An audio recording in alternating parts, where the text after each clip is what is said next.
मैं आपको अग्रिम समय में निवेदन करूंगा, हमारे भैया व्यासी मंच से हैं, शंकर भागवत जी की कथा आप व्यासी के द्वारा सुनिएगा। एक लाइन हरि नाम संकीर्तन की आप करें और उसके बाद में आप भागवत जी की कथा को सुने।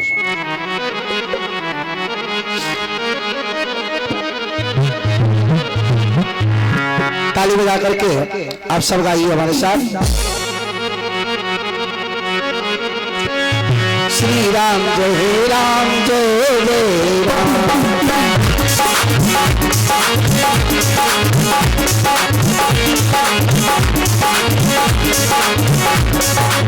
श्री राम जय राम जय जय राम,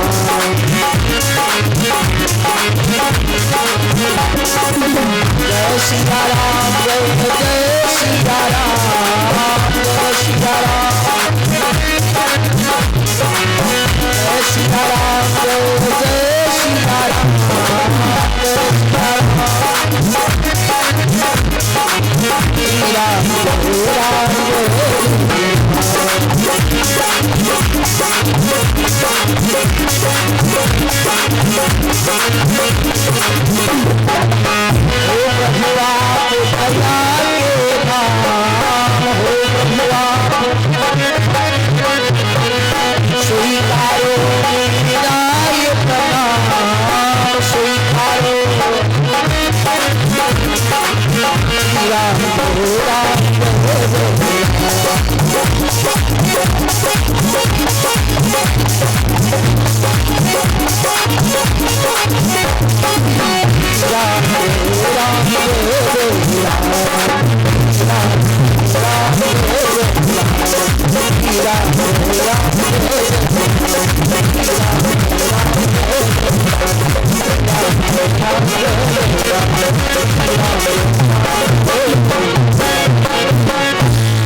लगा बैठे,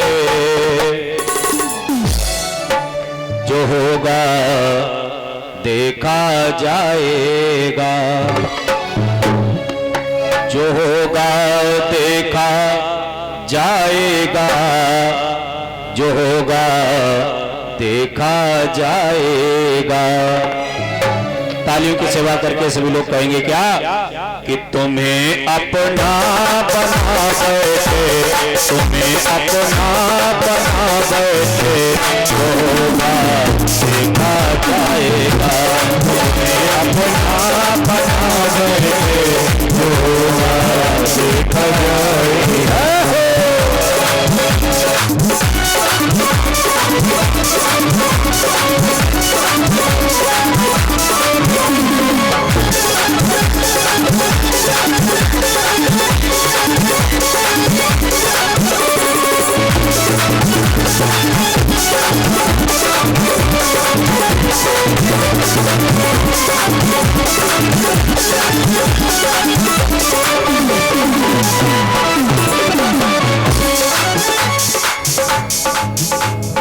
भैया ये आप थोड़ा बेस डालिए, पाए में बेस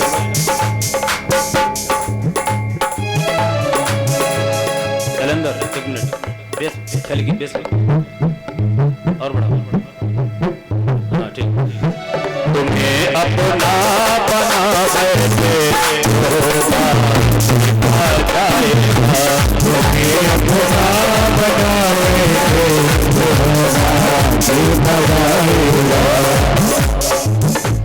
कभी डर था कि ये दुनिया हमें बदनाम कर देगी, कभी डर था कि ये दुनिया हमें बदनाम कर देगी, कभी डर था कि ये दुनिया हमें बदनाम कर देगी, कभी डर था कि ये दुनिया हमें बदनाम कर देगी।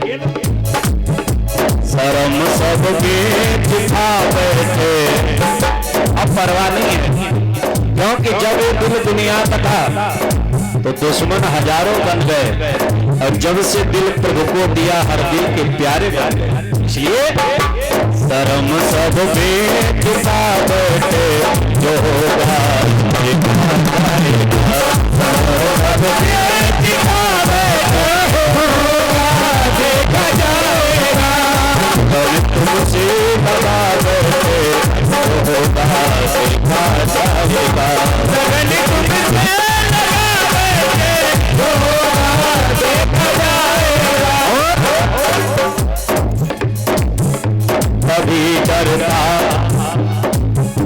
कभी डरते थे दुनिया से, ये बदनाम कर देगी।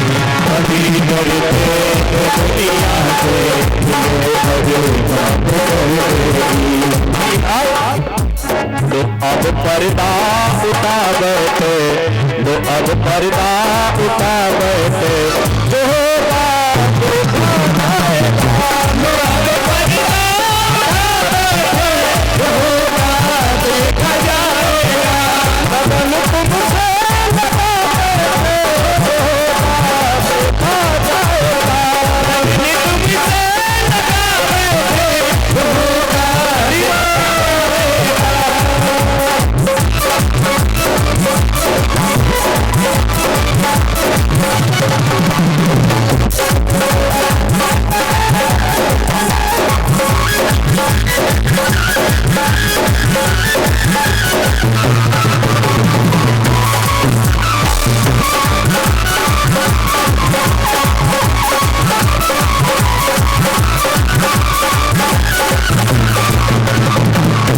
कृष्णचंद्र भगवान की, भागवत भगवान की, तुरंतनाथ बाबा महाराज की। एक काम जरूर किया करो, शाम को दीपक जला करके भले 5 मिनट का समय दो, लेकिन ठाकुर जी के सामने बैठ करके हरे राम राम राम हरे हरे, हरे कृष्ण कृष्ण कृष्ण हरे, इस मंत्र का जाप भले 5 मिनट करो, लेकिन जरूर करो, करना चाहिए। इससे होगा क्या? बोले बहुत बड़ी फायदा होगी। जो तुम्हारे घर में पति पत्नी की नहीं बन रही, भाई भाई की नहीं बन रही, ननद भाभी की नहीं बन रही, ऐसा है कि नहीं? अक्सर आजकल देखा जाता है ननद भाभी की नहीं बनती, सास बहू की नहीं बनती है।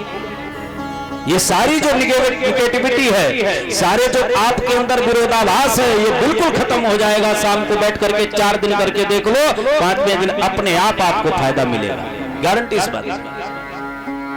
आप लोग कहेंगे इसका प्रमाण है कोई? हाँ, भगवान शिव का परिवार आप लोग जानते हो,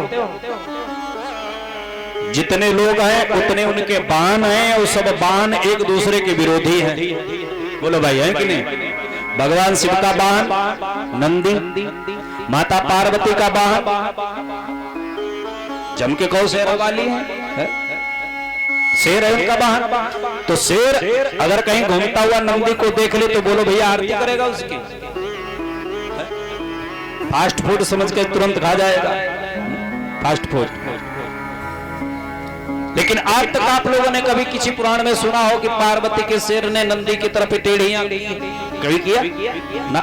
क्यों? भगवान भोलेनाथ जब बैठते हैं तब राम कथा सुनाते हैं परिवार को, और जब बैठते हैं तो लगे कहना हरि कथा रसाला, लगे कहना हरि।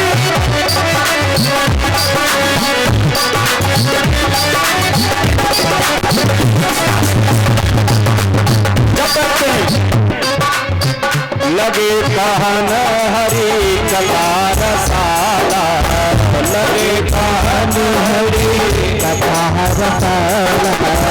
दक्ष प्रदेश भयो कही काला, दक्ष प्रदेश भयो कही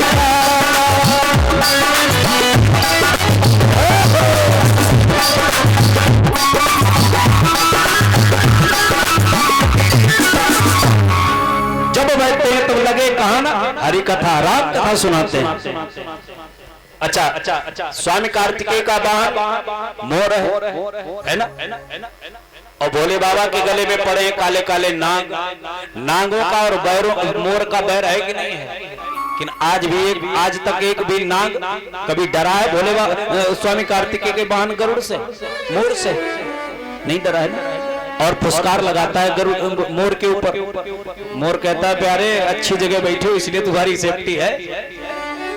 तो कहने का भाव ये राम कथा का प्रभाव है जो एक दूसरे के पक्के विरोधी लेकिन एक ही जगह पर बड़ी सामंजस्यता से के साथ रह रहे हैं, बड़ा कॉन्फिडेंस के साथ रह रहे हैं कि हमें यहाँ पर कोई नुकसान नहीं होगा। क्यों? बोले राम कथा का कवच पहने बैठे हैं।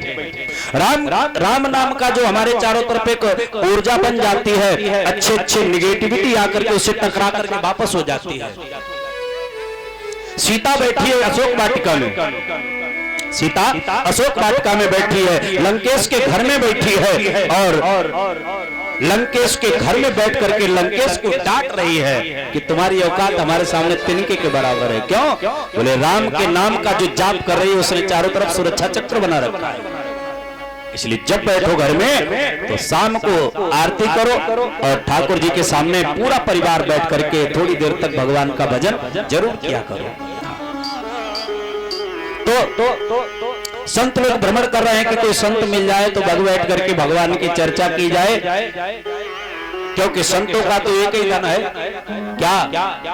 हमारो धन राधा श्री राधा श्री राधा, हमारो राधा श्री राधा श्री राधा, हमारो राधा श्री राधा श्री राधा, परम धन राधा राधा राधा राधा राधा, परम धन राधा राधा राधा राधा राधा, हमारो धन राधा श्री राधा श्री राधा, हमारो धन राधा श्री राधा श्री राधा, श्री राधा श्री राधा श्री राधा श्री राधा श्री राधा।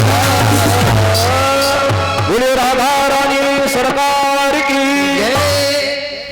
तो संत लोग भ्रमण कर रहे हैं, तब तक क्या हुआ? भागते हुए नारद जी आते हुए दिखाई पड़े और जो नारद जी को देखा अपने छोटे भैया को चारों ऋषि कुमारों ने दौड़ करके आगे से पूछ दिया, कथम ब्रह्मन् दीन मुखा, अरे ब्रह्मण देवता क्यों दुखी हो? कथम ब्रह्मन् दीन मुखा कुता चिंता तुरे भवान, करिते गम्यतम पुत्र कुतश्चागमनं तव। कथम ब्रह्मन् दीन मुखा, तुम्हारा मुंह लटका हुआ क्यों है? कुतश्चागमनं तव, तुम्हारा आगमन कहां से हो रहा है? कहां को भागे भागे जा रहे हो? कहां से भागे भागे आ रहे हो? तुम्हारा मुंह लटका हुआ क्यों लग रहा है? ऐसा लग रहा है कि तुम्हारा सारा धन किसी ने छीन लिया हो। अरे तुम्हें मालूम है संत को चिंता तो करनी ही नहीं चाहिए, संत को तो चिंतन करना चाहिए और तुम चिंता कर रहे हो, क्या हुआ?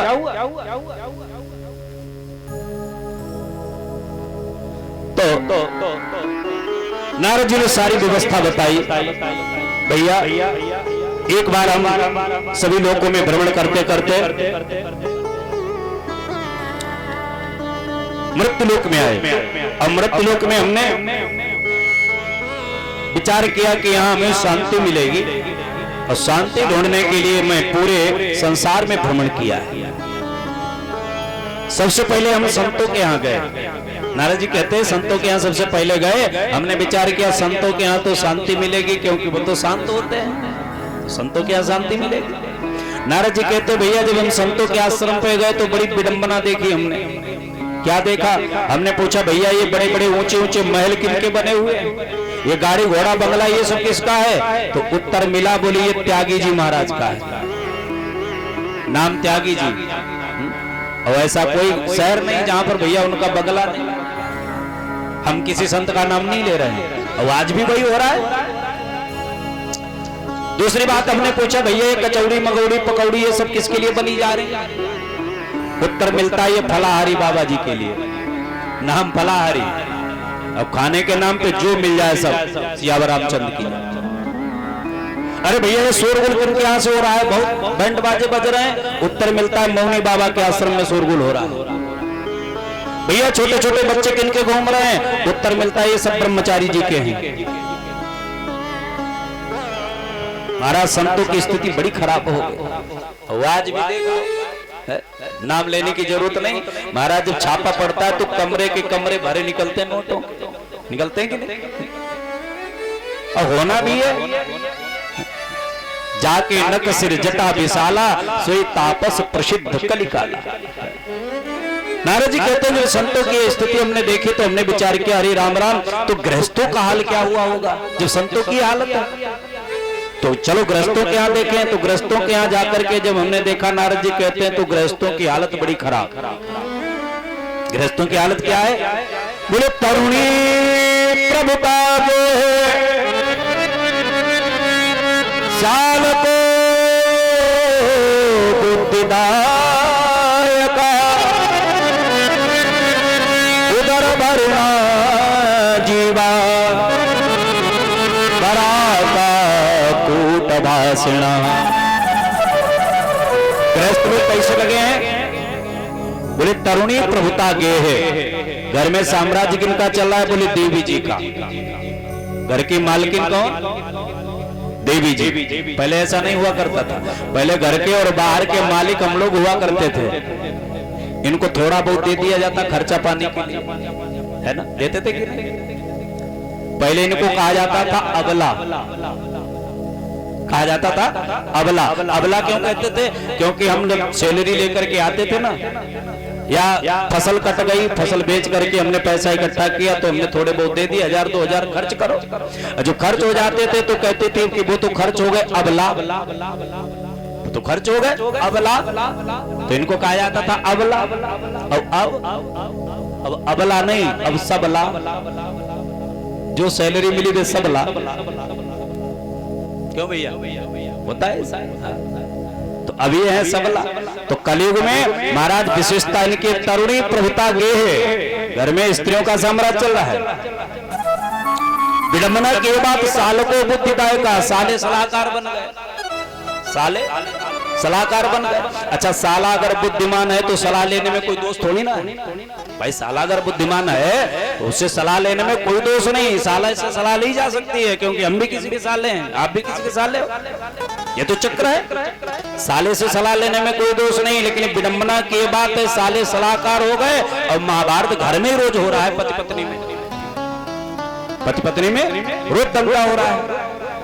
लोग कैसे लगे हैं? बोले उदर भरिणा जीवा। कैसे? बोले बराका, सुगर की तरह लोग पेट भरने में लगे हुए हैं। ऊट पटांग जैसे मिल जाए, कैसे भी मिल जाए। महाराज चोरी डकैती डाल करके मिल जाए, चोरी डकैती की बात छोड़ो, किसी का गला काट करके भी मिल जाए तो लोग हिचकते नहीं है धन लेने में। महाराज नहीं सोचते हैं कि अपनी बिटिया के लिए कि खून का पसीना बना करके महाराज इकट्ठा किया धन अपनी बिटिया के विवाह के लिए, और महाराज हिचकते नहीं, उसका गला काट करके धन हड़प लेते हैं। अरे जरा उसके कलेजे पर हाथ रख करके देखो, उसने पूरे जीवन की कमाई इकट्ठी की कि मेरी बिटिया की बारात जब आएगी तो धूमधाम से खर्च करेंगे, स्वागत सम्मान करेंगे, और उसके सारे अरमानों को तुमने खून कर दिया। उस बिटिया पर पूछो जिसकी बारात निराश होकर के लौट जाएगी और तुमने धन उसका हड़प लिया है, क्या उस धन से तुम्हें सुख मिलेगा? बोलो भाई। आजकल का मानव किसी का धन हड़पने में, किसी का गला काटने में एक बार भी नहीं सोचता है। बड़े स्वार्थी लोग हो गए। जैसे भी मिल जाए, कैसे भी मिल जाए, पेट भर जाए, किसी की कोई मजबूरी नहीं समझता है। और एक बात प्यारे याद रखना, सदैव इस संसार में जो दोगे वो ब्याज सहित मिलेगा। फिर चाहे वो दुख हो, चाहे फिर वो सुख हो, चाहे वो धन हो, कोई सम्मान हो, कुछ भी हो, महाराज जो चीज आप दोगे ब्याज सहित मिलेगी आपको। अगर आप चाहते हैं कि हमें कोई माला पहनाए तो आप एक पहनाइए, आपके 10 माला पड़ेंगी। अगर आप चाहते हैं कि हमें कोई प्रणाम करे, आप एक के प्रणाम करो, महाराज लाइन लग जाएगी तुम्हारे चरणों को प्रणाम करने के लिए। तो महाराज किसी के थप्पड़ मार करके देखो, इतने पड़ेंगे गिन नहीं पाओगे, गारंटी है, गिन नहीं पाओगे। ये संसार है, ब्याज सही देता है। महाराज लोग अपनी वृत्ति को ऐसे बनाए बैठे, उदर भरणा जीवा बराका कूट भाषिना। नारद जी कहते संतों, जब हमने गृहस्थों की ये दशा देखी, पुत्र पिता को जो है सम्मान नहीं दे रहा है, माता को सम्मान नहीं दे रहा है, बड़ी स्थिति खराब है कलयुग। तो नारद जी कहते जब ये हमने देखा तो हमने विचार किया अब शांति तो कहीं मिलने वाली नहीं, चलो चलते हैं कहां, वृंदावन चलेंगे, क्योंकि वृंदावन में नित्य प्रति भगवान कृष्ण का निवास है, वहां तो प्रेम की नगरी है। वृंदावन जो है वो प्रेम नगरी है। देखो हमारे पुराणों में 3 नगरों का विशेष वर्णन आया है, भारत के 3 नगर, बाकी विदेश की बात नहीं कर रहे, विदेश में तो नेपाल भी लगता है, नेपाल का भी वर्णन है रामचरितमानस में, लंका का भी वर्णन है, लेकिन वो विदेश की बात है। हम अपने भारत देश के नगरों की बात करें तो 3 नगरों की विशेष चर्चा आती है हमारे पुराणों में। कौन? नंबर 1 अयोध्या, अयोध्या नगरी का वर्णन आता है। नंबर 2 काशी नगरी, और नंबर 3 वृंदावन नगरी, ब्रज नगरी। 3 नगरियों का वर्णन है, और तीनों नगरों की विशेषता अपनी अलग अलग है कि नहीं? अयोध्या जो है वो महाराज त्याग की भूमि है। लोग कहते हैं भाई भूमि तो सब एक ही है, जमीन तो एक ही है, नहीं, जमीन के अपने अणु परमाणु अलग अलग होते हैं। कल मैंने दृष्टांत दिया था, अपनी अलग अलग भूमिका होती है, हर भूमि की, हर भूमि की अलग अलग भूमिका होती है। अयोध्या की भूमि का प्रभाव है, अयोध्या नगरी जो है वो त्याग भूमि है, यहाँ पर सबने त्याग किया है। बताओ भैया ऐसा कोई है अयोध्या के पात्र जिसने त्याग नहीं किया? रामचरितमानस आप पढ़ते हो, राम ने अयोध्या के राज्य का त्याग किया, लक्ष्मण ने अपनी पत्नी का त्याग किया, सीता ने अपने सुख का त्याग किया है, कौशल्या ने अपने सुहाग का त्याग किया है, दशरथ ने अपने प्राणों का त्याग किया है, और भरत ने अपने सर्वस्व त्याग कर दिया। बोलो भाई, अपने भाई के लिए किया है कि नहीं? पूरे देश का सबसे उच्च मुकुट जिस सिर पर रखा जाता हो और वो सिर से उतार करके अपने भैया के चरणों में रख दे, इससे बड़ा त्याग क्या हो सकता है? बोलो भाई। आज अगर किसी प्रधान से कहा जाए कि तो इस्तीफा लिख दो, अपने भाई के लिए लिखेगा? है? अपने भाई को समर्थन नहीं करेगा। महाराज गोली चलेगी अगर हमारे विरोध में पर्चा भर दिया भैया ने, लेकिन वो अयोध्या का साम्राज्य और भरत ने अपने भाई के लिए सर्वस्व निवेदित कर दिया। क्या बात है! और सीता का भी त्याग कम नहीं है। वाल्मीकि रामायण में कथा आती है कि जिस समय अयोध्या वापस आए हैं राम जी महाराज लंका पर विजय प्राप्त करके, तो भरत जी महाराज ने सबको प्रणाम किया है। और वाल्मीकि रामायण में यहाँ पर वर्णन है कि महारानी कैकेयी को भी भरत ने यहाँ पर प्रणाम किया है, कैकेयी को भी प्रणाम किया है। कैकेयी के आंसू छलक आए कि आज मेरे राम का ये प्रभाव है, जो भरत मेरा मुझे त्याग चुका है और उसने मुझे प्रणाम किया है, गले से लगा लिया, सबको प्रणाम किया भरत ने। तो अंत में भरत ने सीता के चरणों को प्रणाम किया है, तो सीता के चरणों ने भरत के मस्तक को धन्यवाद दिया है, और भरत के मस्तक ने सीता के चरणों को धन्यवाद दिया है।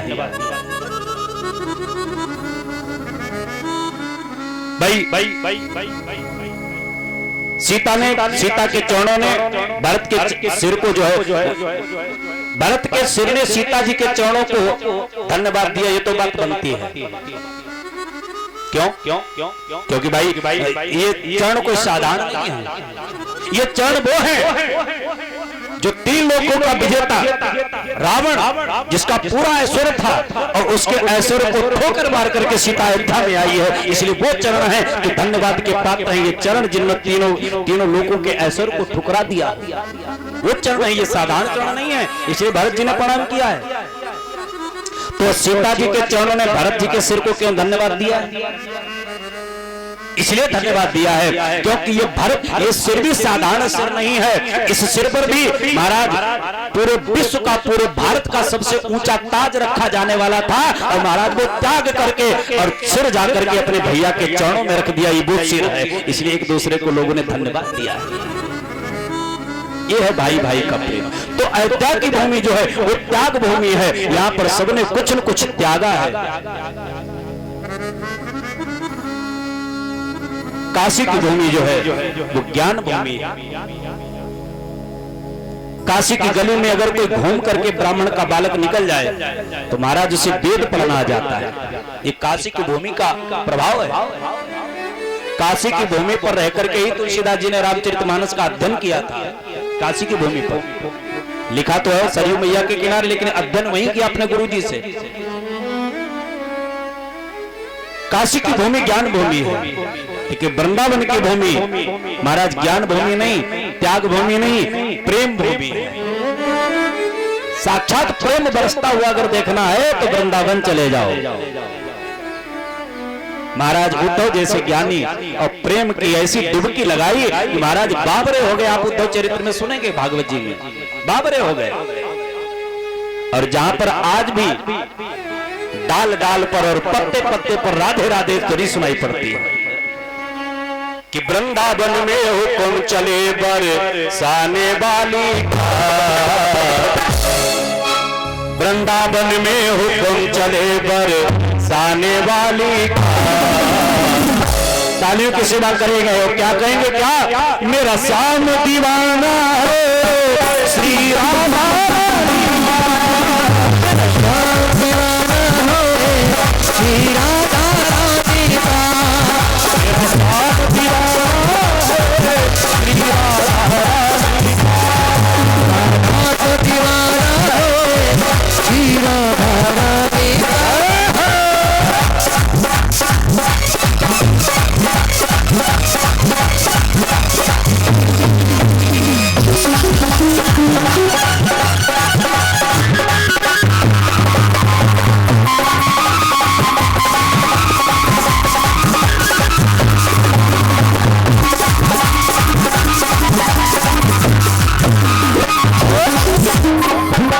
कभी डाली डाली पर, कभी पत्ते पत्ते पर,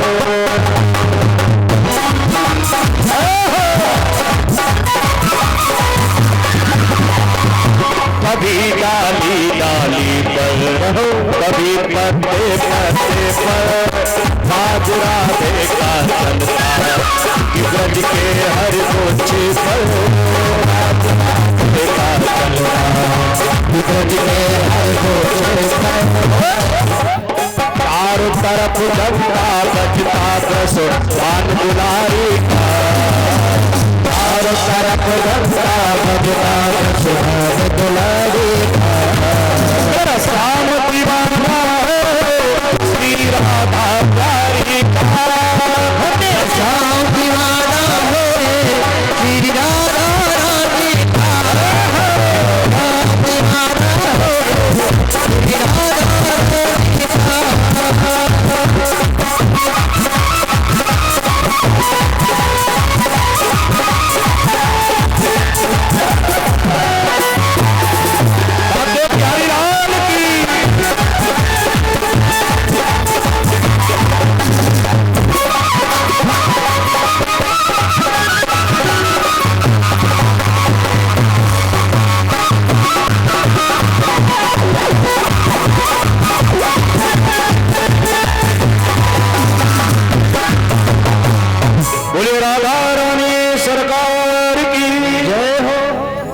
नारद जी कहते हैं भैया हम वृंदावन में गए तो वृंदावन में हमने सबको देखा। यमुना जी के किनारे एक बड़ा सुंदर दृश्य दिखाई पड़ा। यमुना जी के किनारे हमने क्या देखा, नारद जी कहते हैं एक वृक्ष के नीचे सुंदर एक युवती बैठी हुई है और उस युवती के घुटनों पर एक एक वृद्ध पुरुष अपना सिर रखे हुए सो रहे। तमाम स्त्रियां पास में बैठी हैं, कोई पैर दबा रही, कोई हाथ दबा रही, कोई सिर दबा रही, कोई पानी लिए खड़ी, कोई पंखा जल रही। महाराज सब व्यवस्थित लगी हुई, सब सेवा कर रही हैं उसकी। हमने देखा, नारद जी कहते, लेकिन हम पास में नहीं गए।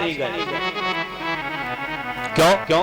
किसी की सभा लगी हो, बगैर बुलाए हमें नहीं जाना चाहिए वहां पर। और खास करके अगर महिलाओं का समुदाय हो तब तो बिल्कुल मत जा। नारद जी कहते हमने देखा तो, लेकिन हम गए नहीं, क्योंकि विचार किया हम गए और किसी स्त्री ने उठ करके खड़े होकर के कह दिया भाई तुम बाबा बैरागी यहाँ क्या करने आए, तो बेइज्जती होगी कि नहीं। तो नारद जी कहते हमने देखा लेकिन गए नहीं, निकले पास से। उस स्त्री की नजर पड़ी तो उस स्त्री ने खड़े होकर के हमसे पूछा, निवेदन किया भो साधो क्षणं तिष्ठ मच्चिन्तामपि नाशया दर्शनं तव लोकस्य सर्वथा घरं परम्। उस स्त्री ने हाथ जोड़ करके कहा हमसे भो साधु क्षणम तिष्ठ, एक क्षण के लिए रुक जाओ, मेरी चिंता का नाश करते चल। मैं पास में गया, मैं पूछा भाई काशिद तुम, आप कौन है? अब का बीमा, ये दोनों कौन है? अब का बीमा है, ये सारी स्त्रियां कौन है? उस स्त्री ने परिचय दिया, महाराज मैं कोई साधारण स्त्री नहीं हूं, आप मुझे देख रहे हो, मैं साधारण स्त्री नहीं। कौन? अहम भक्तिरिते ख्यातो इमयो में तनयो मतो ज्ञान वैराग्य नामनो काल योगेन जर्जरो। महाराज मैं कोई स्त्री नहीं, साधारण स्त्री नहीं हूं, मेरा नाम भक्ति है। और ये जो नैमिष की पावन भूमि में 88,000 श्रोता समुदाय प्रतिनिधित्व कर रहे हैं सौनक जी महाराज, और सूत जी से प्रश्न किया है, महाराज एक बात बताओ, क्या? काल प्याल मुखग्रास त्रास निर्णास हेतवे। महाराज काल प्याल मुखग्रास, जीव मात्र काल के गाल में बैठा हुआ है, जीव मात्र जो है काल के गाल में बैठा हुआ है, काल का ग्रास बना हुआ है। प्रतिक्षण जन्म लेने के तुरंत बाद काल हमारे पीछे पड़ जाता है, लग जाता है परछाई बन करके, पता नहीं कब मुझे निकल जाए। और आश्चर्य की बात यह है कि हम लोग उसे बिल्कुल भुलाए बैठे हैं। मृत्यु हमारी प्रतिक्षण प्रतीक्षा कर रही है और हम इसे बिल्कुल भुलाए बैठे हैं। ऐसे सुदबुद भूले हुए व्यक्ति का कल्याण कैसे होगा? जबकि सत्य यह है कि जन्म के बाद मृत्यु ही सत्य है, बाकी सब झंझावात है। तो महाराज ऐसे भटके हुए जीव का कल्याण कैसे हो? प्रतिक्षण जिसका पीछा कर रही है मृत्यु, और वो मृत्यु को भुलाए बैठा है, तो उस मृत्यु से निजात मिल जाए, हम भय मुक्त हो जाएं, ऐसा कोई उपाय बताओ। दूसरी बात, दूसरा प्रश्न महाराज हम जानना चाहते हैं भक्ति ज्ञान वैराग्य को बढ़ाने के लिए वैष्णव लोग क्या करते हैं? तीसरी बात महाराज, तीसरा प्रश्न किया, कथाएं तो हमने बहुत सुनी हैं, लेकिन अब कथाओं को सुनने की इच्छा नहीं है। अब क्या सुनना चाहते हो? बोले अब हम सुनना चाहते हैं कथाओं का सार। कथाओं का सार क्या है?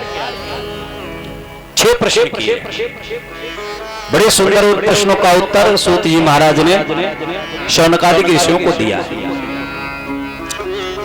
शौनक जी ने कहा ज्ञान भक्ति ज्ञान वैराग्य को बढ़ाने के लिए सबसे सुंदर औषधि है भगवान की मधुर मधुर कथा सुनते जाओ, अज्ञान मिटता जाएगा, वैराग्य होता जाएगा और भगवत प्राप्ति की तरफ हम लोग अग्रसर होते जाएंगे। अलग अलग काम नहीं होता है। जैसे भोजन करने से 3 काम अपने आप होते हैं, एक ही साथ होते हैं। कौन से? पहला तो भूख की निवृत्ति होती है, प्रत्येक ग्रास पर हमें अनुभव होता है कि भूख हमारी मिट रही है, प्रत्येक ग्रास पे होता है कि नहीं? दूसरा बोले मन को संतुष्टि मिलती है। तीसरा बोले इंद्रियों में बल प्राप्त होता है।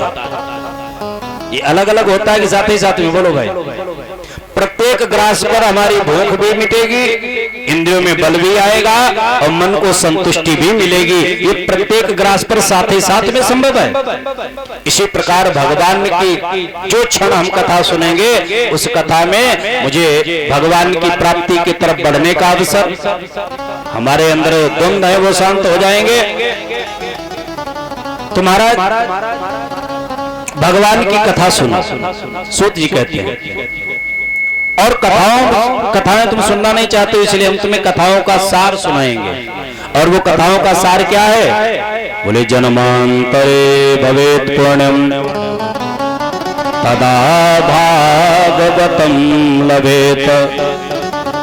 भागवत की कथा के अंदर वो सामर्थ्य है कि भगवत प्राप्ति का सरलतम उपाय यही है। इसलिए भागवत की कथा सुनो। और भागवत की ही कथा क्यों सुनो? इसलिए सुनो क्योंकि भागवत कथा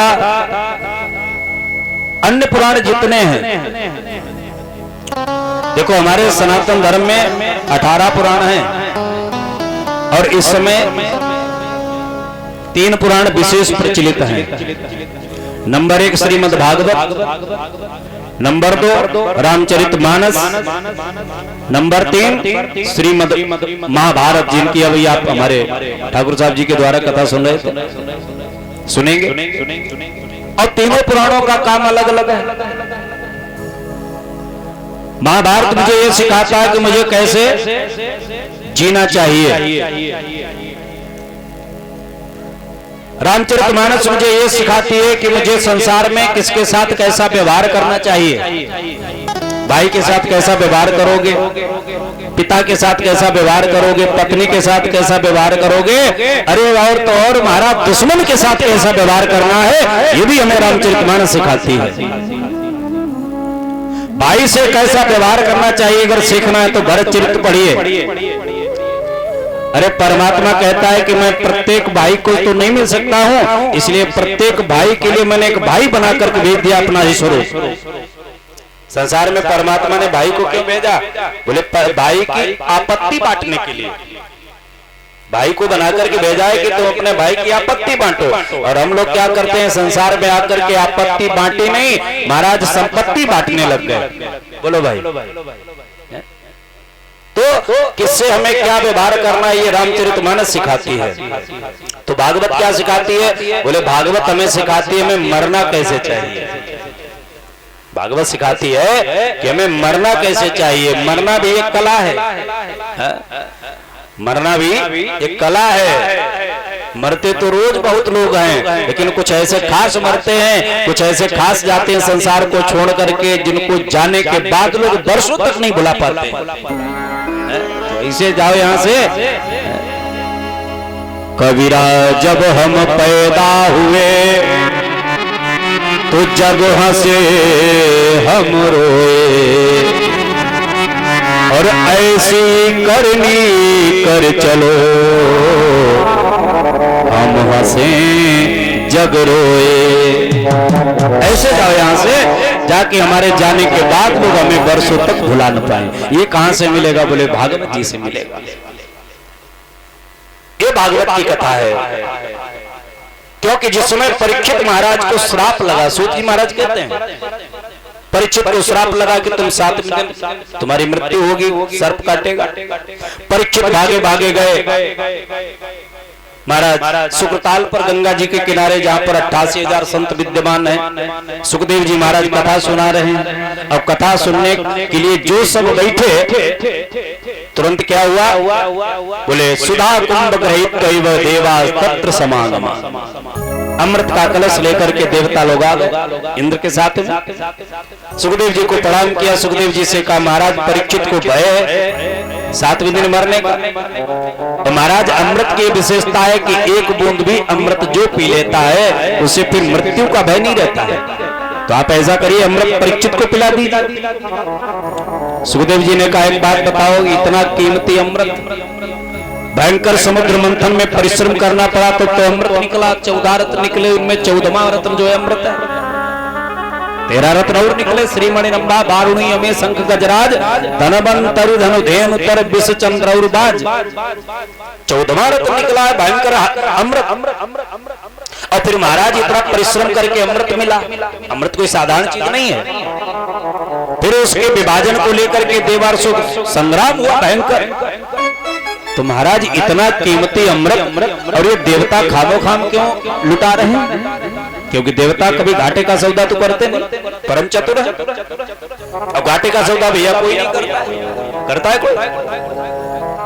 कोई भी काम करेगा तो पहले फायदा पूछेगा, भैया इससे फायदा क्या है।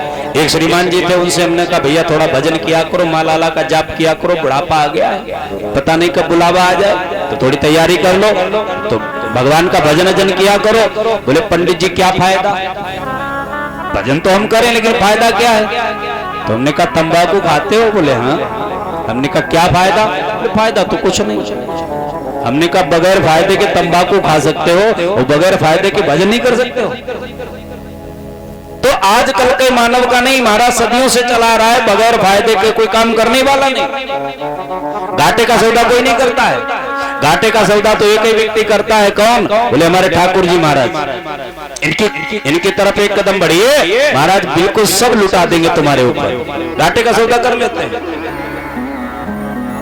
हीरे मोती दान में देकर भक्ति की राह दिखाए ये नारी, सब कुछ दे के परीक्षाएं लेते कि कौन सी राह चले संसारी।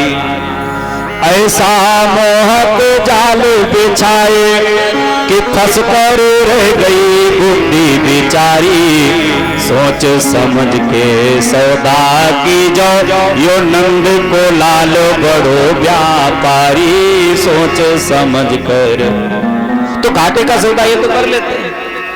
सुखदेव जी ने विचार किया ये देवता लोग इतना बढ़िया अमृत खामो खाम क्यों लुटा रहे? अच्छा देवताओं से पूछा तुम इसके बदले में क्या चाहते हो? बोले महाराज ये जो भागवत कथा है ना, ये आप हमें सुना दो। ओ सुखदेव जी ने कहा अच्छा तो 2 रुपए के कांच का टुकड़ा दिखा करके करोड़ों की मणि लेना चाहते हो? कुसुधा कुकथा लोके कोक्वाचा मणिर्महान। महाराज कुसुधा कहां अमृत और कहां भागवत। भागवत में और अमृत में बहुत अंतर है। भागवतामृत में और शुद्धामृत में क्या अंतर है जरा देखो। पहला अमृत तुम्हारा अमृत जो है वो पक्षपाती है, भेदवादी है। ध्यान से सुनना, भागवत जी में और अमृत में क्या अंतर है? अमृत जो है वो पक्षपाती है, भेदवादी है, और भागवत जी जो है वो निष्पक्ष है, अभेद है। आप कहेंगे अमृत कैसे भेदवादी, कैसे पक्षपाती है? अमृत मिलता किसको है?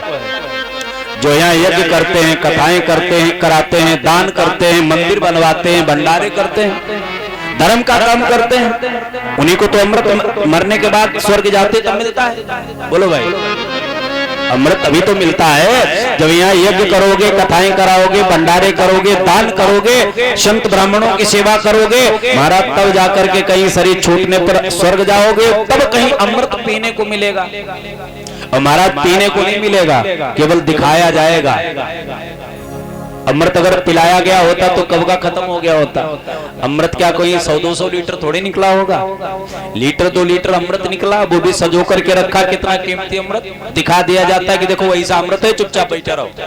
हाँ, चीज कम हो, लेने वाले ज्यादा हो, तुम्हारा थोड़ा कंजूसी से बांटना पड़ता है। जैसे गर्मी का मौसम हो और मेहमान आ जाएं ज्यादा और जूस पिलाना चाहते हो, जूस है कम और पीने वाले ज्यादा, तो कैसे पिलाओगे मालूम? जूस को कंजूस के हाथ में दे दो, जूस को कंजूस के हाथ में दे, वो पिला भी देगा, सबको बचा भी लेगा। यही हाल देवताओं का है। देवता बड़े कंजूस हैं अमृत के मामले में। तो महाराज जो मरने के बाद स्वर्ग जाता है उसको अमृत मिलता है पीने के लिए। और भागवतामृत चाहे कोई पापात्मा हो, चाहे दुष्टात्मा हो, चाहे निकृष्टात्मा हो, चाहे धर्मात्मा हो, कोई भी हो, महाराज आए पांडाल में बैठ करके कथा को चकाचक श्रवण करे, कोई भेद नहीं। अच्छा किसी पापात्मा को अमृत मिल सकता है? बोलो भाई, नहीं मिलेगा ना।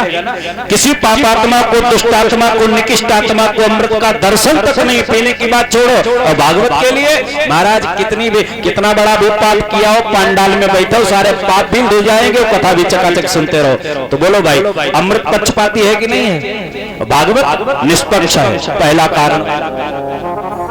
दूसरा कारण क्या है? दूसरा कारण यह है भागवतामृत हमें ऊपर को उठाता है और सुधामृत हमें नीचे को गिराता है। अमृत पियोगे स्वर्ग में रहोगे, पुण्य खत्म होगे, फिर धाम से नीचे डाल दिए जाओगे। भाई स्वर्ग का पुण्य और नरक का पाप जो खत्म हो जाता है तब हमें दोबारा इस संसार में आना पड़ता है। वो तो एक ही जगह ऐसी है जहां पर जाने के बाद जीव का जन्म नहीं होता है दोबारा। वो कहां है? बोले अपवर्ग। स्वर्ग, नरक, अपवर्ग। स्वर्ग के पुण्य और नरक का पाप खत्म होने के बाद हमें आना पड़ेगा, लेकिन अपवर्ग में जाने के बाद हमें इस संसार में आना नहीं पड़ता है। अपवर्ग का मतलब होता है जहां पर पवर्ग के 5 अक्षर नहीं है। छोटे या बड़े याद है आप लोगों को? क्यों सुनील भैया, हिंदी वर्णमाला याद है? पूरी नहीं याद होगी। अच्छा, कितने लोगों को हिंदी वर्णमाला याद है? जरा हाथ उठाओ। माताएं मैंने भी उठा सकती हैं।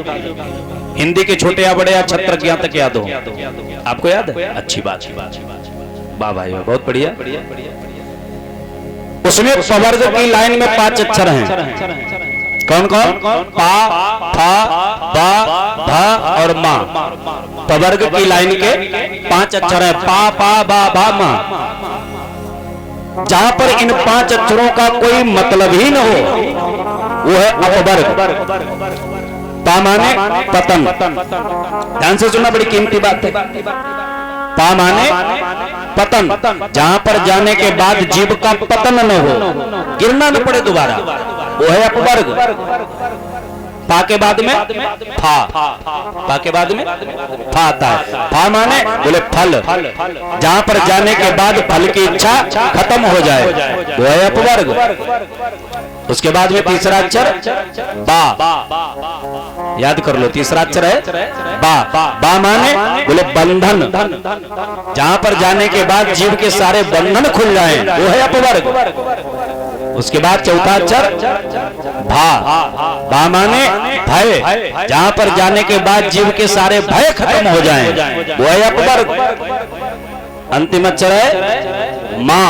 मां माने मृत्यु, जहां पर जाने के बाद दोबारा जीव की मृत्यु न हो, वो है अपवर्ग। पतन, फलासा, बंध, भय, मृत्यु जहां पर नाए, पा, फा, बा, भा, मा रहित सो अपवर्ग कहा है, उसे अपवर्ग कहते हैं। बाकी स्वर्ग में जाने के बाद हमें फिर नीचे गिरना पड़ता है। अमृत पीने के बाद हमें नीचे गिरना पड़ेगा, लेकिन भागवतामृत अगर हमने पिया है तो महाराज हमें धुंधकारी जैसे प्रेत को भी ऊपर को उठा करके स्वर्ग ले गई है भागवत की कथा।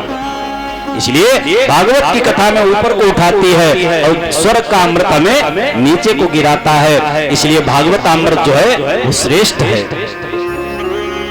तीसरा कारण, तीसरी विशेषता भागवत जी की क्या है? बोले अमृत हमें दीर्घजीवी बनाता है। अमृत हमें दीर्घजीवी बनाता है, लेकिन भागवतामृत हमें दिव्यजीवी बनाता है। अमृत पीने के बाद में ये तो गारंटी है कि तुम्हें मरना नहीं पड़ेगा, लेकिन कभी कभी ये जीवन भी हमारे ऊपर भार बन जाता है। बोलो भाई, बनता है कि नहीं? कभी कभी ज्यादा जीने वाले भी लोग जी करके परेशान हो जाते हैं कि भैया इतनी लंबी उम्र जी करके आए, अब हम क्या करें। जैसे रावण 72 चतुर्युग जी चुका था। 72 चतुर्युग, 72 बार उसके सामने आकर के कलयुग, सतयुग, त्रेता, द्वापर ये सब आकर के 72 बार चले गए। महाराज थक गया जीते जीते, तब अंत में कहने लगा कि होई भजन नहीं और तामस देहा, अमन क्रम बंधन मंत्र दृढ़ एहा। होई भजन नहीं तामस देहा, मन क्रम वचन मंत्र दृढ़ एहा। इसलिए हमारे द्वारा भजन तो हो नहीं पाएगा, रावण ने विचार किया। इसलिए तेहि सन जाई बयरु हठ करी हो, बिन प्रयास भव सागर तरी हो।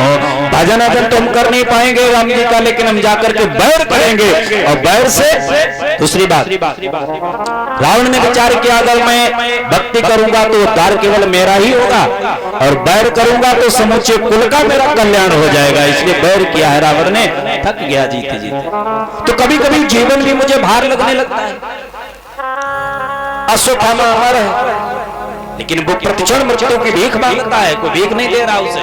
मनना चाहता है, क्योंकि मस्तक से हर समय कष्ट पड़ता रहता है, तो वो जीवन हमें भार लगता है। इसलिए दीर्घजीवी होना ये अच्छी बात नहीं है, दिव्य जीवी होना अच्छी बात है। प्रहलाद जी महाराज भले ही कम उम्र के रहे, लेकिन महाराज आज भी उनका नाम सुनहरे अक्षरों में लिखा हुआ है। ध्रुव जी महाराज भले 36,000 वर्ष रहे पृथ्वी पर, लेकिन आज भी हम लोग बड़े बड़े वेद स्तुति से उनका नाम लेते हैं। तो दिव्य जीवी होना अच्छी बात है। भागवत जी हमें दिव्य जीवी बनाती है और अमृत हमें दीर्घ जीवी बनाता है। इसलिए दिव्य जीवी होना अच्छी बात है। भले 5 मिनट के लिए रहें इस जगह पर, लेकिन जब यहाँ से जाएं तो लोग हमारे पुनः आगमन की प्रतीक्षा करें, ऐसी हमें व्यवस्था बना करके रखनी चाहिए। हमें ऐसे जीना चाहिए जहां कहीं समाज लगा हो, हमारे आने की लोग प्रतीक्षा करें, और जब वहां से हम चले जाएं तो पुनः आगमन की प्रतीक्षा करें। हमें ऐसे रहना चाहिए, ऐसा जीवन जीना चाहिए, ना कि आए तो लोगों ने मुंह से कोड़ना शुरू कर दिए। जीवन जीवन नहीं है। तो भागवत हमें दिव्य जीवी बनाती है। सुखदेव जी महाराज ने देवताओं को अधिकारी नहीं समझा, वापस भेज दिया, ठगियाओ, तुम अगर श्रद्धा से श्रोता बन के आते तो हम तुम्हें भागवत कथा सुनाते, तुम तो महाठग बन के आए हो, मैं तुम्हें कथा नहीं सुनाऊंगा, भगा दिया। देवताओं ने जाकर के ब्रह्मा जी से निवेदन किया, महाराज हम देवता लोग परम अधिकारी भागवत के, हमको न सुना करके परीक्षित को यह कथा सुनाई गई। बोले परीक्षित का देखो हाल क्या होता है। 7 दिन जब देखा तो परीक्षित के लिए विमान आया, बैठ करके भगवान के धाम को गए। तो ध्याता पे विस्मिता, ब्रह्मा बाबा भी चक्कर में पड़ गए। भैया देखो इस भागवत में ऐसा क्या है। सत्यलोक में एक तराजू बनवाया, सत्यलोक तुलाम बद्ध्वा तोलयन् साधनांजया। सत्यलोक में तराजू बनवाया, एक पलड़े में सारे वेद पुराण रखे, एक पलड़े में श्रीमद् भागवत रखी। तो जितने भी वेद पुराण शास्त्र थे सब क्या हुआ, बोले लघुन्यानि जातानि गौरवेण इदं महत। जितने भी वेद पुराण शास्त्र थे सब हल्के पड़ गए, भागवत गर्जना करने लगी, सबका सिरताज बन गई। ब्रह्मा जी ने कहा जय हो भागवत भगवान की, ये सबसे श्रेष्ठ है, प्रमाणित कर दिया। भागवत सब पुराणों में श्रेष्ठ है। ऐसे भागवत की कथा सुनो आप। सूत जी कहते हैं सौनकादिक ऋषि, महाराज एक बात बताओ, ये भागवत कथा सबसे पहले किसने सुनी, किसने सुनाई, कहां सुनी गई, ये कृपा करके मुझे आप बताओ। तब सूत जी महाराज कहते हैं सौनकादिक ऋषियों, एकदा हि विशालायां चत्वारा ऋषियोर्मला सत्संगार्थं क्षमायात सुदग्रस्त्रो क्षमागम। एकदा हि विशालायाम, विशालापुरी नाम है बद्रीधाम, बद्रिकाश्रम को विशालापुरी कहते हैं। चारों भैया ब्रह्मा जी के जो मानसिक पुत्र हैं, सनक, सनंदन, सनातन, सनत कुमार, चारों भैया भ्रमण कर रहे हैं और ढूंढ रहे हैं किसे, बोले कोई संत मिल जाए तो बढ़िया हरिचर्चा की जाए। देखो कितनी अच्छी बात, मानव का धर्म है। अकेले रहो तो भगवत चिंतन करो, और 4 लोगों में बैठो तो भगवान की चर्चा करो,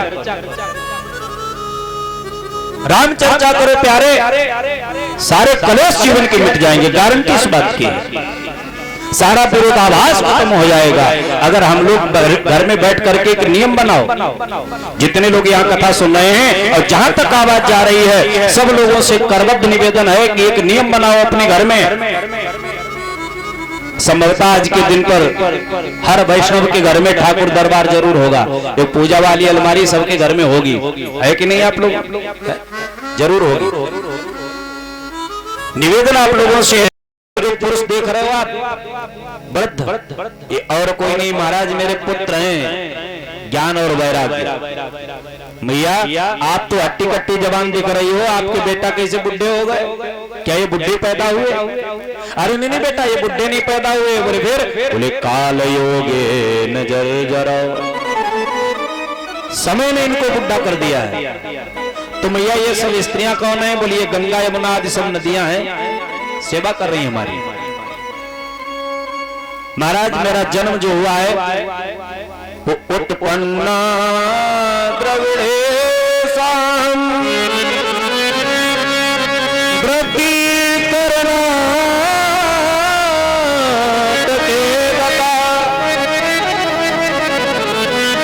क्वचित महाराष्ट्र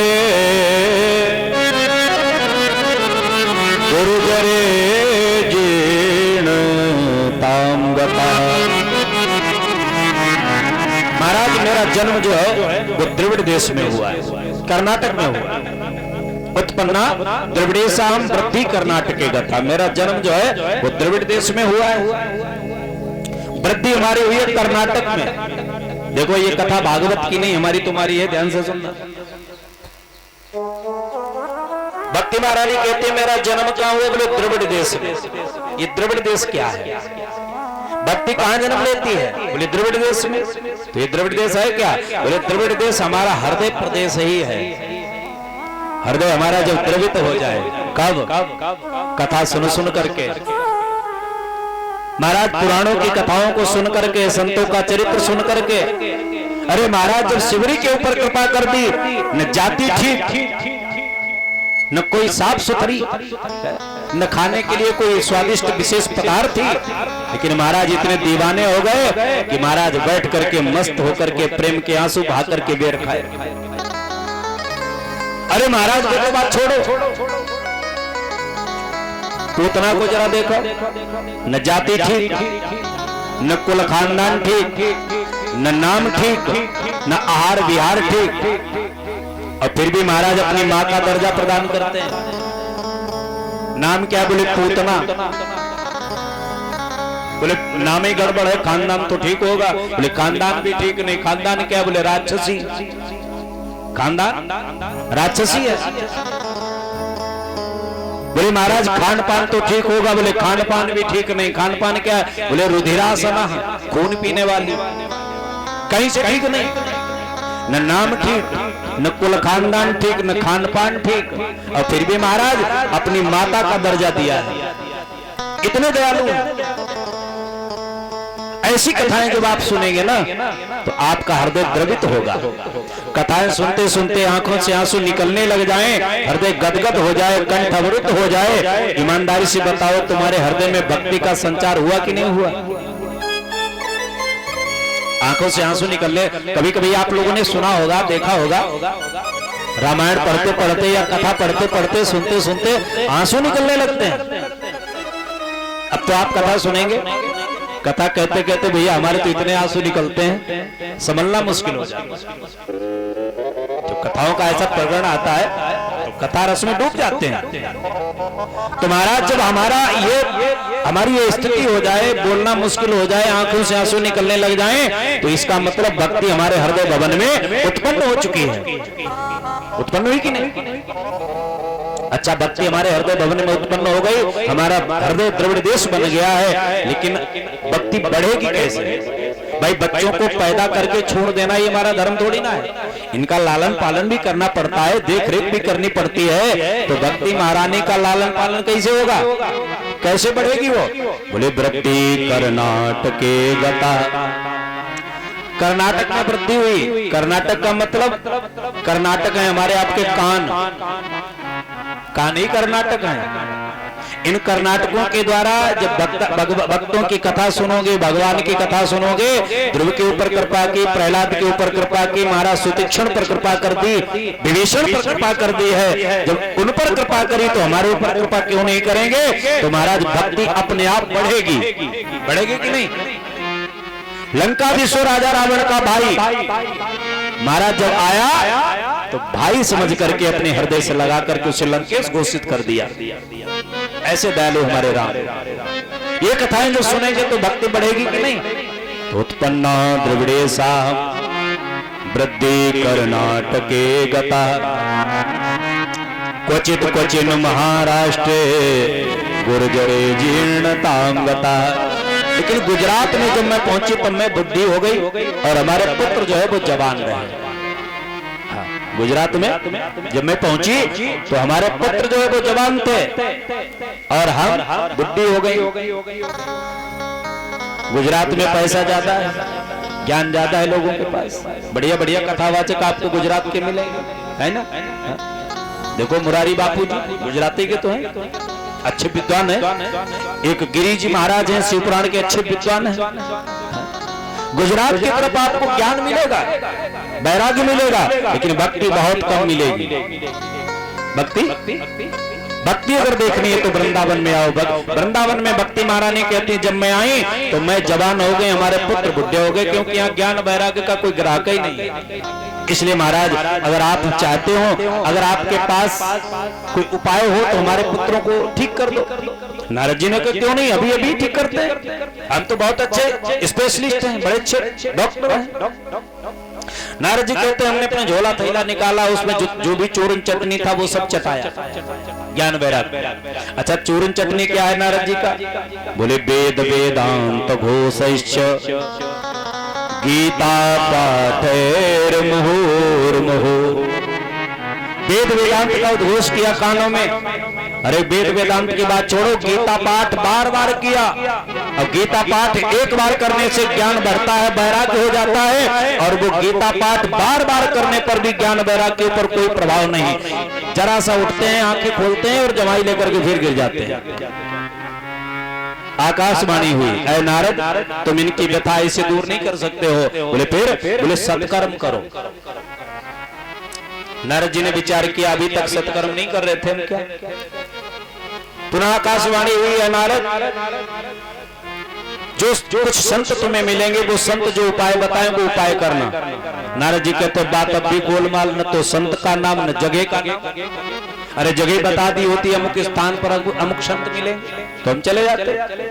खैर नारद जी ने भक्ति महारानी को समझाया, सांत्वना दी, मैं शीघ्र लौटूंगा, इनके लिए कोई उपचार की औषधि लेकर के आप शांति से बैठिए यहाँ। नारद जी कहते हैं भैया वहां से चल दिए, और तब से जो संत मिलता है सबसे हम यही पूछते हैं भैया सत्कर्म किसे कहते हैं? वो सत्कर्म आज तक मुझे नहीं मिल रहा है। अब आप ही बताओ वो सत्कर्म क्या है? अरे नारद जी को सत्कर्म कौन बता दे? क्योंकि नारद जी ब्रह्मा जी के पुत्र, देवताओं के ऋषि। भाई कोई MBBS डॉक्टर आए और किसी झोला छाप डॉक्टर से कहे हमें सिर में दर्द हो रहा, कोई टेबलेट बताओ, क्या कोई झोला छाप डॉक्टर MBBS को टेबलेट बताएगा? नारद जी को कोई नहीं बता रहा है। नारद जी से चारों भैयाओं ने कहा, जो अग्रज है नारद जी के बड़े भाई हैं, चिंता मत करो, इतनी सी बड़ी बात, अरे मैं उपाय बता दूंगा वो ठीक हो जाएंगे। बताओ भैया क्या उपाय है? बोले उपाय ये है उन्हें श्रीमद् भागवत की कथा सुनाओ। नारद जी कहते लो पल्ले बात इनसे। अरे आप भागवत की बात कर रहे हो, हमने पूरा वेद ही उन्हें सुना दिया, वेद वेदांत घोषैश्च। अरे महाराज हमने सुना है भागवत वेदों से निकली है, और जब भागवत निकली वेदों से और हमने पूरा वेद ही सुना दिया तो क्या भागवत उनके अंदर नहीं पहुंची? तो फिर उन्हें जब उससे ज्ञान नहीं हुआ, चेतना नहीं आई, ये भागवत कैसे उन्हें चेतना देगी? महाराज जब हमने पूरा मेडिकल स्टोर ही खिला दिया, भरोसा नहीं लगता है 2 रुपए की पैरासिटामोल बुखार उतार देगी। बड़ा सुंदर उदाहरण दिया सनकादिक ऋषियों ने। भैया जो काम भागवत कर सकती है वो वेद नहीं कर सकता है। कैसे? बोले जैसे कोई माता जी घी में पूड़ी बना रही हैं, उदाहरण दिया, कोई माता जी घी में पूड़ी सेक रही, अब पूड़ी बनाते बनाते घी खत्म हो जाए कढ़ाई का। अब माता जी विचार करें कि घी तो दूध से निकला है, तो लाओ 1 लीटर दूध हम कढ़ाई में बढ़ा करके पूड़ी निकाल लें। क्या संभव है? बोलो माताओं, संभव तो नहीं है।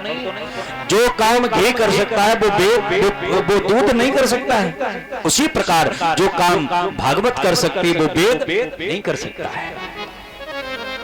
आम के फल का स्वाद अगर लेना है तो प्यारे वो आम के फल से ही मिलेगा, ना कि उसकी टहनियों से। टहनियों तो स्वाद मिलने वाला नहीं।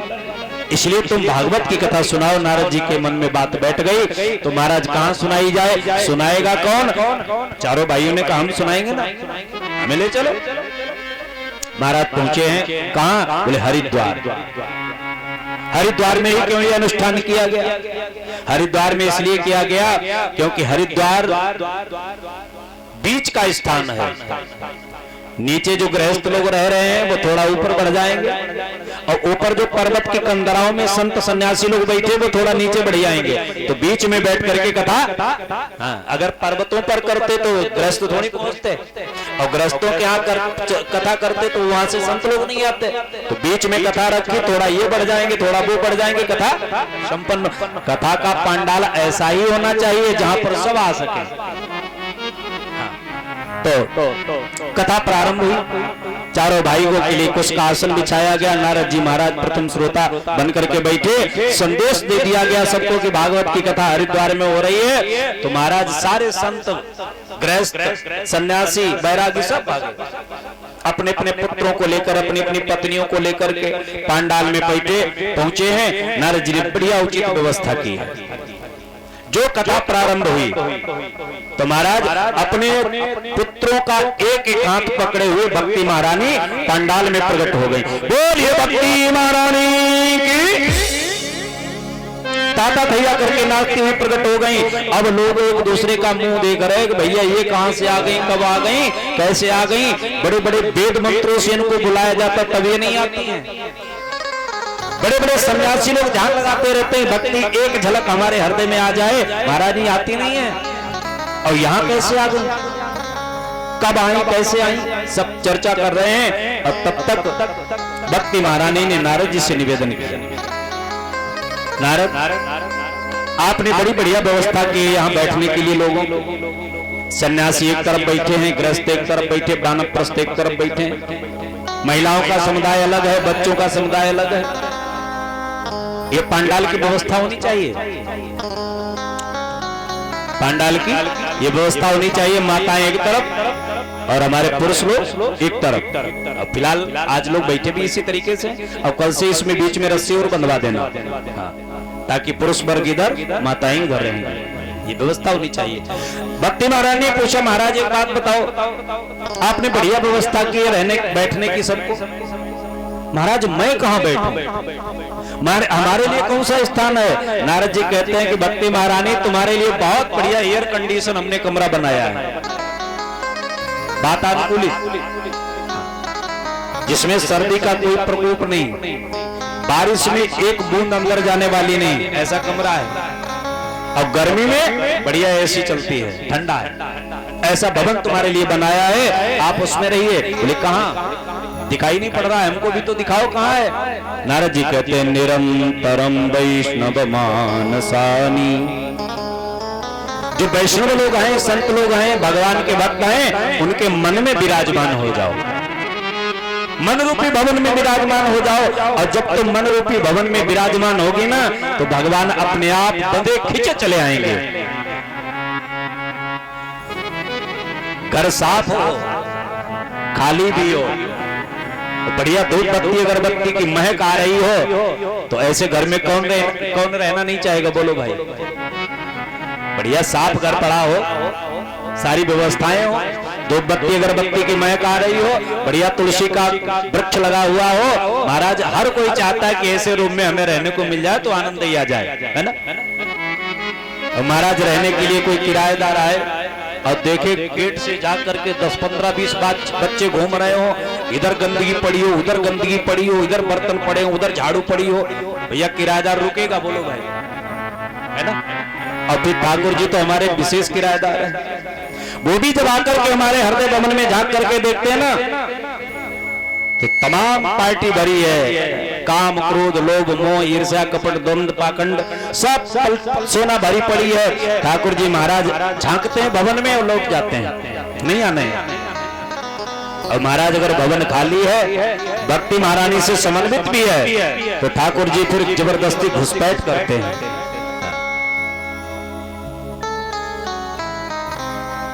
देखो ठाकुर जी को अगर बुलाना चाहते हो भगवान को अगर बुलाना चाहते हो तो इनके पीछे मत पड़ो, ये ऐसे पकड़ में आने वाले नहीं। तो क्या करो, बोले अपने हृदय भवन में भक्ति महारानी को बुला करके बिठाओ, क्योंकि भक्ति जो है वो भगवान की प्रिया है। और जहां पत्नी होती है वहां पति जरूर जाता है, जहां पत्नी होती है वहां पति जरूर जाता है। तो प्रिया है भक्ति महारानी। जब तुम्हारे हृदय भवन में भक्ति महारानी का निवास होगा तो भगवान अपने आप भागे भागे चले आएंगे। भगवान बस में किसके हैं मालूम?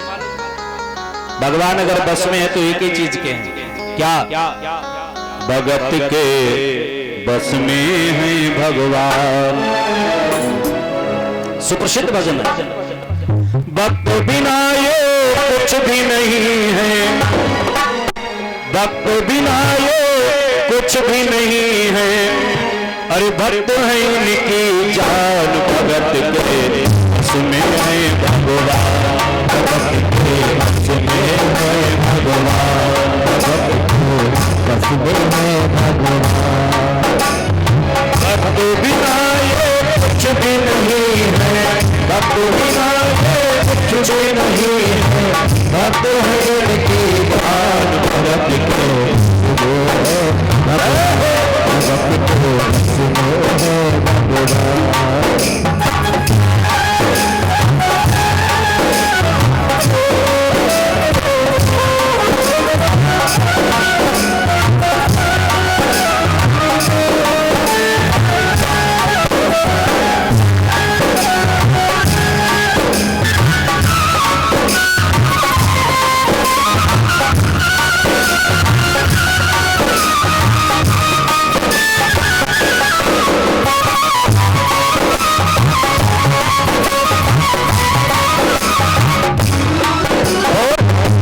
भगत मुरली वाले रोज वृंदावन तोड़े, कृष्ण को लल्ला समझे, कृष्ण को लल्ला तोड़े, कृष्ण को लल्ला समझे, कृष्ण को लल्ला बोले। अच्छा एक बात बताओ, आपका लड़का आपसे क्या कहता है? आपका लड़का आपसे क्या कहता है? पापा है, पापा। एक दिन अगर आपका लड़का आपसे कहे कि पापा जी आज तक हमने तुम्हें पापा कहा, अब आज तुम हमें पापा कहो।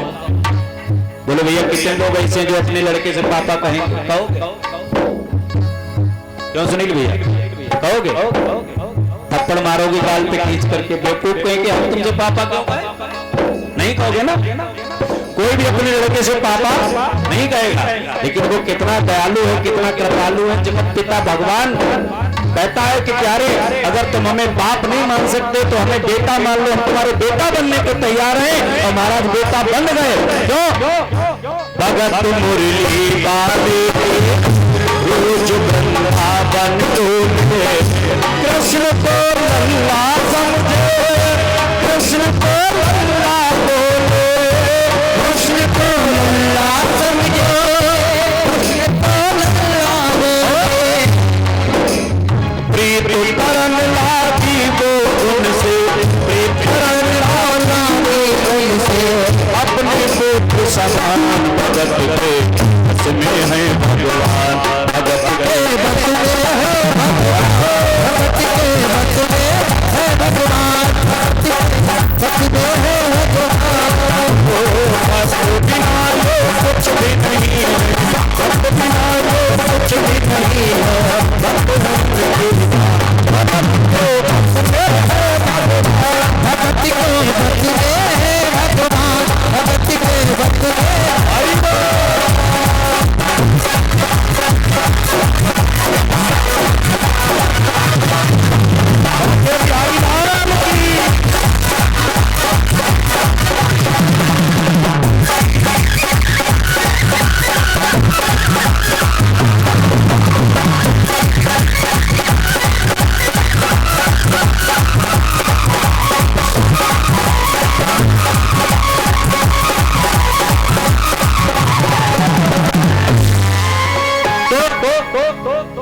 भगवान अगर किसी के बस में है तो वो भक्ति महारानी है। भक्ति जिसके हृदय में होगी भगवान दौड़े दौड़े चले आएंगे।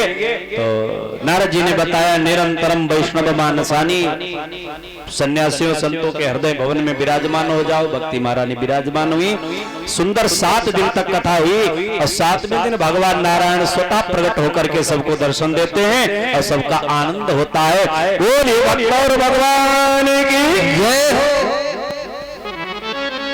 तो सूत जी कहते हैं कि ज्ञान और वैराग्य जिनके हृदय में शून्य हो गया हो वो भी अगर भागवत जी की कथा श्रवण करे तो उसके हृदय में ज्ञान और वैराग्य का संचार होता है। तो महाराज और कोई विशेषता है इस भागवत जी में? हाँ, और विशेषता है। क्या विशेषता है महाराज? एक बात और बताओ, इस भागवत जी की कथा से कैसे कैसे पापियों के पाप का शोधन होता है। शुक जी महाराज कहते हैं सोनकादि तुम्हारा प्रश्न ही हम समाप्त किए देते हैं। आप ये पूछो कि कैसे कैसे पापियों का नहीं होता है। क्यों? बोले ऐसा कोई पाप नहीं जिसका शोधन इस भागवत से नहीं होता है। ये मानवः पाप कृतस्तु सर्वदा सदा दुराचार रता विमार्गगाः क्रोधाग्निदग्ध कुटिलाश्च कामिनाः सप्ताहयज्ञेन कलो पुनन्ति ते सप्ताहयज्ञेन कलो पुनन्ति ते। कैसे कैसे पापियों के पाप का शोधन होता है? बोले ये मानवः पाप कृतस्तु सर्वदा, जिस मनुष्य ने सदैव पाप ही किया हो। ध्यान देना, जिस मनुष्य ने सदैव पाप ही किया हो,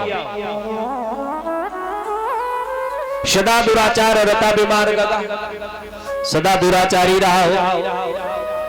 देखो ऐसा कौन है जो सदैव पाप करता हो?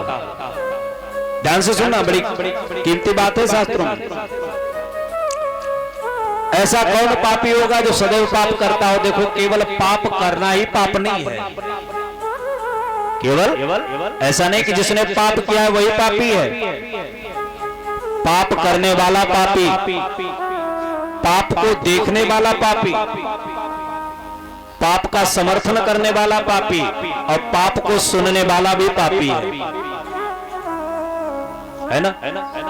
अगर आपको सामर्थ्य है तो उसका विरोध करिए। जो अनर्गल कार्य कर रहा है, पाप कर रहा है, उसका विरोध करिए। और नहीं अगर विरोध करने के सामर्थ्य है तो वहां से चले जाओ। देखोगे तो पाप लगेगा। और महाराज गलत बात कहां पर हो रही हो वहां से कान बंद करके चले आओ, मत सुनो। सती जी ने कहा था दक्ष यज्ञ में कि सुनहु सभा सब सकल मुनिंदा, सुनहु सभा सकल मुनिंदा, कही सुनी जिन संतर निंदा, कही सुनी जिन संतर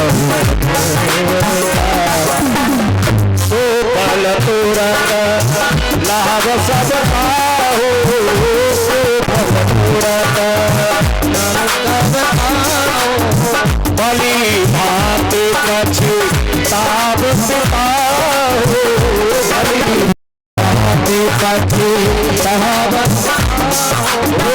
सुनहु सभा सब सकल मुनिंदा, वही सुखी जिन संतर निंदा।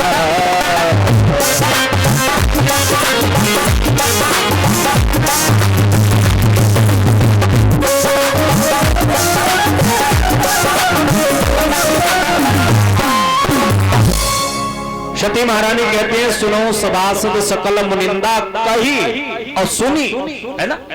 कही और सुनी। सुनने वाला भी पापी होता है।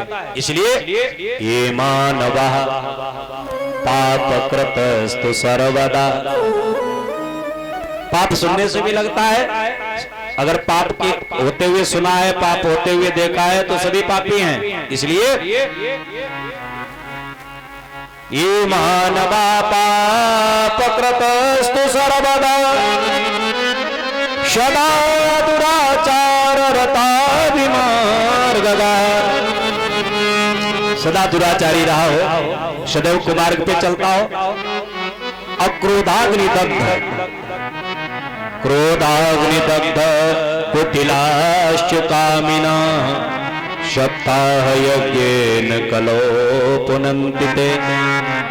हर समय जो क्रोध की अग्नि में जलता रहता हो वो भी पापी है।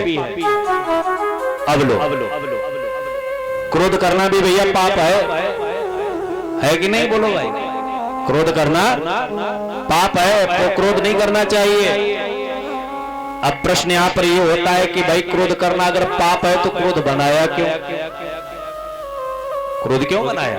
देखो, क्रोध बनाना मैंने कल बताया था, कोई वस्तु भगवान ने खराब बनाई नहीं, भगवान की कोई कृति खराब नहीं, भगवान की कोई कृति खराब नहीं। अरे हमारा आपका शरीर ही भगवान ने जो बनाया, इसमें बड़ा सोच सोच के बनाया। अच्छा एक बात बताओ, जो कान लगे हैं, ये कान यहाँ की बजाय अगर घुटनों पे लगा दिए होते तो ईमानदारी से बताओ चश्मा कहां लगता है? चश्मे का स्टैंड घुटने में लगाया जाता है।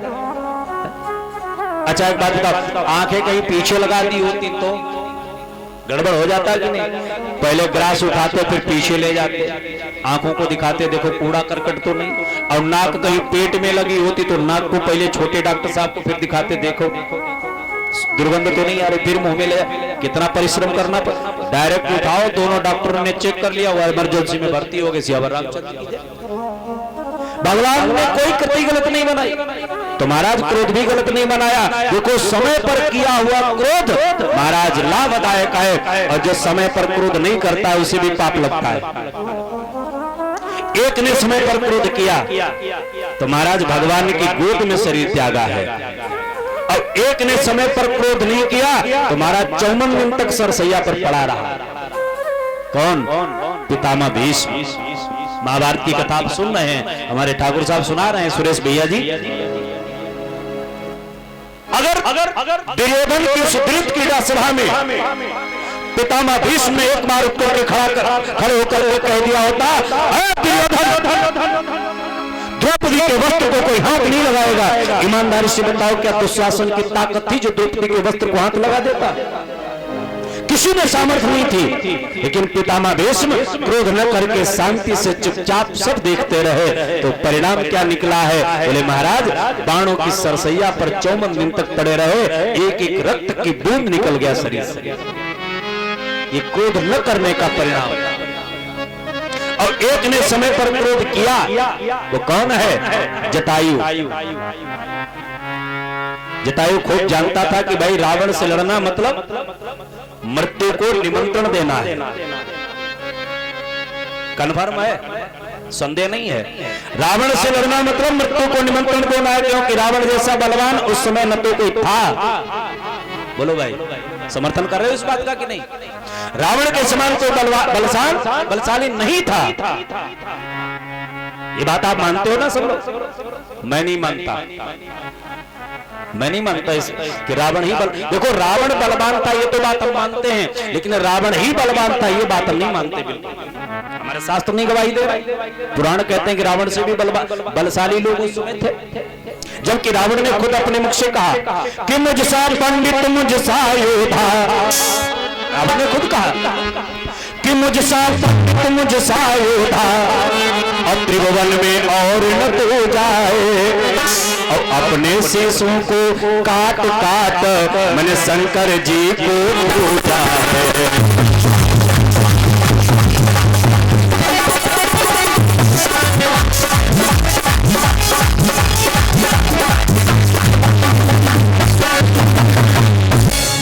रावण ने खुद कहा कि हमारे समान बलशाली कोई नहीं, लेकिन रावण से भी बलवान लोग थे रामचरितमानस में ही थे कि नहीं उस समय?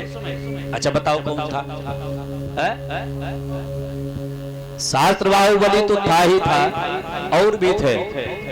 जिसमें अंगद पहुंचे रावण की सभा में, तो रावण से और अंगद का बहुत वार्तालाप हुआ। रावण ने कहा, तुम हमें नहीं जानते, हमारे चलने से पृथ्वी कांपती है।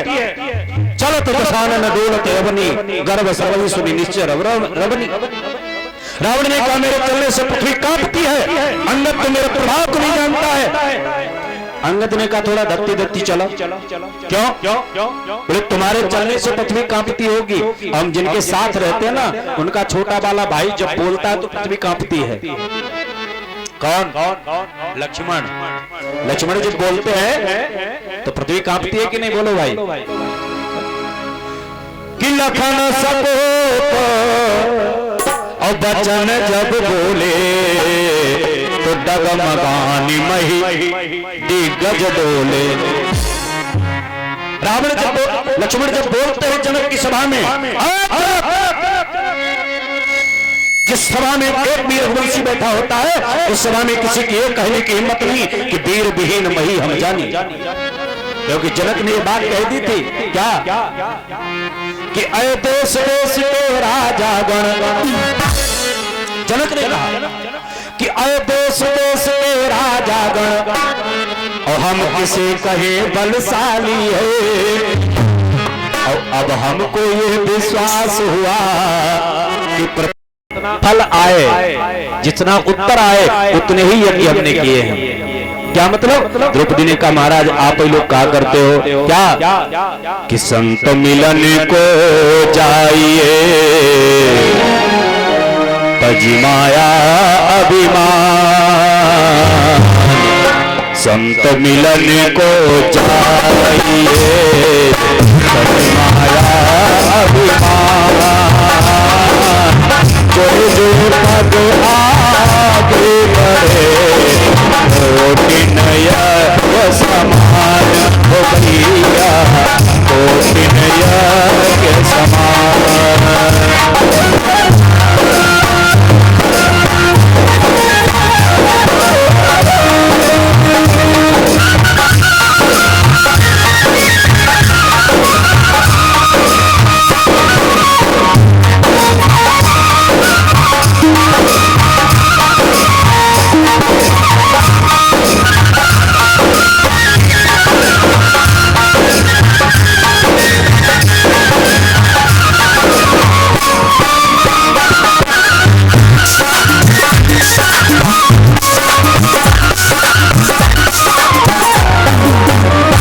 द्रौपदी ने कहा, महाराज महलों से झोपड़ी तक कदम डलवा लो, प्रत्येक कदम को 1 करोड़ से गुणा कर दो। संत उठ करके खड़े हो गए, द्रौपदी में चलने को तैयार हो। और जो आकर के संत ने सभा में ग्रास तोड़ करके मुख में रखा, महाराज संत अपने आप बच पड़ा। यह प्रभाव होता है संत का। तो कहने का भाव, जब संत के पास जाओ तो 1-1 कदम पर 1-1 करोड़ यज्ञ का फल मुझे मिलता है। इसलिए आत्मदेव ने विचार, अच्छा जब संत हमें मिल जाए तो हमें करना क्या चाहिए? संत के चरणों में मुझे लेट जाना चाहिए, लेट करके प्रणाम करना चाहिए। संत के चरणों में जब हम लेटेंगे तो संत क्या करेगा? तुम्हारी पीठ पे पैर रखेगा ना, संत उठा करके हृदय से लगा ले। और हृदय से नहीं, संत उठा करके तुम्हें भगवान के पास पहुंचा देगा। हनुमान ने भी यही किया। लक्ष्मण जिस समय मूर्छित होकर के लंका की भूमि पर गिरे तो हनुमान जी महाराज उठा करके लाए, कहां? राम जी की गोद में पहुंचा दिया। यही तो हमारे संत करते हैं, यही हमारे गुरुदेव करते हैं। क्योंकि संत हनुमान जी कौन है? बोले जय जय जय हनुमान गोसाई और कृपा करो गुरुदेव की। गुरुदेव भी इसी प्रकार कृपा करते हैं, हमें गुरुदेव के चरणों में गिर जाना चाहिए, वो उठा देंगे मुझे। और भगवान कहते हैं कि मेरा उठाया हुआ भले गिर जाए, लेकिन संत का उठाया हुआ गिरता कभी नहीं है। मूढ़ वचन चाहे पड़ी जाए फीका, लेकिन संत वचन पत्थर कर दिया।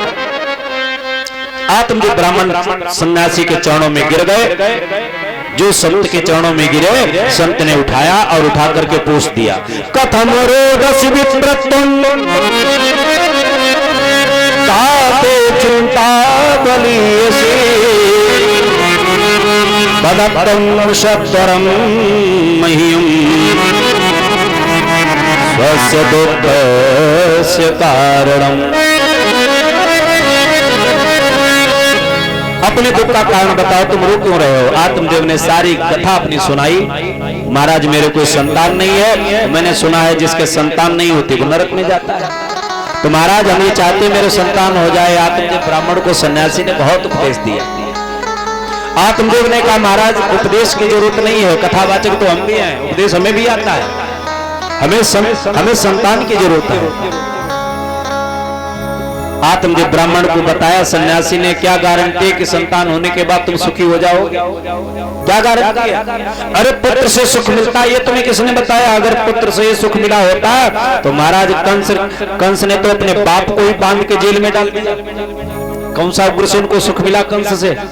सगर के तो 60,000 पुत्र थे, कौन से लड़के ने पैर दबाए बैठ करके वो सब कपिल के श्राप से भस्म हो गए। तो पुत्रों से सुख मिलेगा ये कोई गारंटी नहीं। आत्मदेव ने कहा महाराज उपदेश के लिए संतान की जरूरत है। जोड़ी से फल निकाला, आत्मदेव को दिया, मानोगे नहीं ले जाओ। ये अपनी पत्नी को खिलाना, सुंदर पुत्र को जन्म देना। महाराज कोई नियम करता है? बोले हाँ, सोच पवित्रता से रहे, झूठ न बोले और भगवान का ध्यान करे, पुत्र होगा। फल लेकर के आत्मदेव चले। देखो हम किसी संत से जब मिलते हैं, किसी विद्वान से मिलते हैं, तो वो फल जरूर हमें देता है। किसी विद्वान के पास जाओ, किसी संत के पास जाओ, किसी कथावाचक के पास जाओ, आपको फल जरूर मिलेगा। आप कहोगे कि अभी तक तो मिला नहीं, हम तो खाली हाथ बैठे देख रहे हैं, सेब रखे दिए तो भी आपने एक भी नहीं। देखो ये फल भले ही न मिले, ये फल भले ही न मिले, लेकिन ज्ञान रूपी फल सबको मिल रहा है। ज्ञान रूपी फल सबको मिल रहा है। अब कहा क्या जा रहा है कि अपनी अपनी पत्नी को खिला देना। पत्नी का मतलब पत्नी है तुम्हारी बुद्धि, ये तो तुम्हारे शरीर की पत्नी है, लेकिन जीव की पत्नी जो है वो बुद्धि है। कहा जाता है कि यहाँ से जो ज्ञान का फल मिल रहा है उसे घर जाकर के अपनी बुद्धि रूपी पत्नी को शाम को जब लेटना तो सुनाना कि भाई पंडित जी ने क्या कहा था, पंडित जी ने क्या कहा था, या विद्वान कोई आया उसने क्या कहा था। ऐसा विचार अपनी बुद्धि को सुनाओ। देखो आत्मदेव ने एक बात और बताएं, जो संत के पास से आपको ज्ञान रूपी फल मिला है वो कभी निरर्थक नहीं जाएगा, वो समय आने पर अपना प्रभाव जरूर दिखाएगा। जैसे भले हमें तुरंत उसे उसका भार लग रहा हो, बढ़िया लाइट की चकाचौंध है, किसी पार्टी में हम गए, किसी फंक्शन में गए, लाइट की खूब चकाचौंध है, लेकिन हम अपनी टॉर्च लेके गए, टॉर्च लेकर के गए। अब भले उस लाइट की चकाचौंध में हमें टॉर्च का महत्व नहीं पता है, टॉर्च हमें भार लग रही है कि खामो खाम ढो करके लाए। लोग भले ही देख देख करके यहाँ से देखो खामो खाम टॉर्च ढो ढो घूम रहा है, इतनी लाइट तब भी टॉर्च लेकर के आया, लेकिन समय आने पर उस टॉर्च की उपयोगिता हमें जरूर महसूस होगी। अचानक कहीं लाइट चली गई, लाइट कट हो गई, तो महाराज सब तो धक्के खा रहे हैं, हमने बगल से निकाली टॉर्च जला करके चल दिए। विचार करो अभी जो भार लग रही थी टॉर्च वो हमारे काम आई कि नहीं आई। इसी प्रकार संत का दिया हुआ ज्ञान रूपी फल भले तुरंत मुझे न महसूस हो रहा हो, लेकिन समय पर वो मुझे मार्गदर्शन मेरा जरूर करेगा। इसी फल का प्रभाव भले पुत्र के रूप में आत्मदेव ब्राह्मण को नहीं मिला, लेकिन गाय के द्वारा जो फल मिला है, पुत्र मिला है गोकर्ण, इसी गोकर्ण ने समय आने पर आत्मदेव को ज्ञान का रास्ता दिखाया। धुंधली को भी फल दिया, धुंधली ने फल न खा करके अपनी बहन पड़ोसन से पूछा कि क्या करें। बोले बहन आई, बहन ने कहा फल के लिए ये गाय बंधी है, इसे खिलाओ। फल के द्वारा कई बच्चे होते हैं और ये तो होते हैं, तो इस गाय को खिलाओ, गाय के द्वारा बच्चा होगा। और रही बात पुत्र की, हमारे पुत्र होगा मैं तुम्हें दे दूंगी। अच्छा वो चाहती थी कि इसका सारा धन हमारा हो जाए, पुत्र हम अपना एक दे दूंगी इसे। धुंधली ने बहन के कहने पर फल खिला दिया गाय को और स्वयं पंडित जी को समझा दिया मैंने फल खा लिया, मुझे बड़ा फायदा हो रहा है। धीरे धीरे समय व्यतीत हुआ, महाराज गाय के द्वारा धुंधली के बहन के द्वारा पुत्र हुआ और धुंधली की बहन ने पुत्र पहुंचा दिया। आत्मदेव ब्राह्मण को मिला, बड़े प्रसन्न हुए। 3 महीने के बाद गाय के द्वारा भी एक बच्चा पैदा हुआ, बड़ा सुंदर बच्चा है। सर्वांग सुंदरम दिव्यम निर्मलम कनक प्रभ बड़ा सुंदर बालक है, पूरा शरीर हमारे आपके जैसा है, लेकिन कान जो है वो गाय के समान है, इसलिए ब्राह्मणों ने नाम रख दिया गोकर्ण। धुंधली के पुत्र का नाम है धुंधकारी। दोनों सने सने बड़े हुए। कभी लिखता है रास्ताएं अलग अलग हो गई कि गोकर्ण जहां पर जाता था और मच जाता हाहाकार।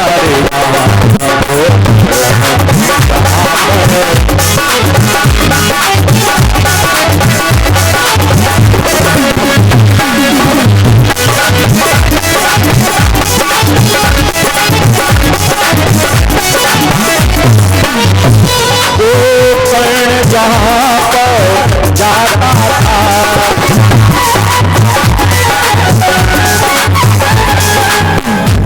मच जाता जय जयकार पर धुंधक की धालियों से, पर धुंधक की धालियों से मच जाता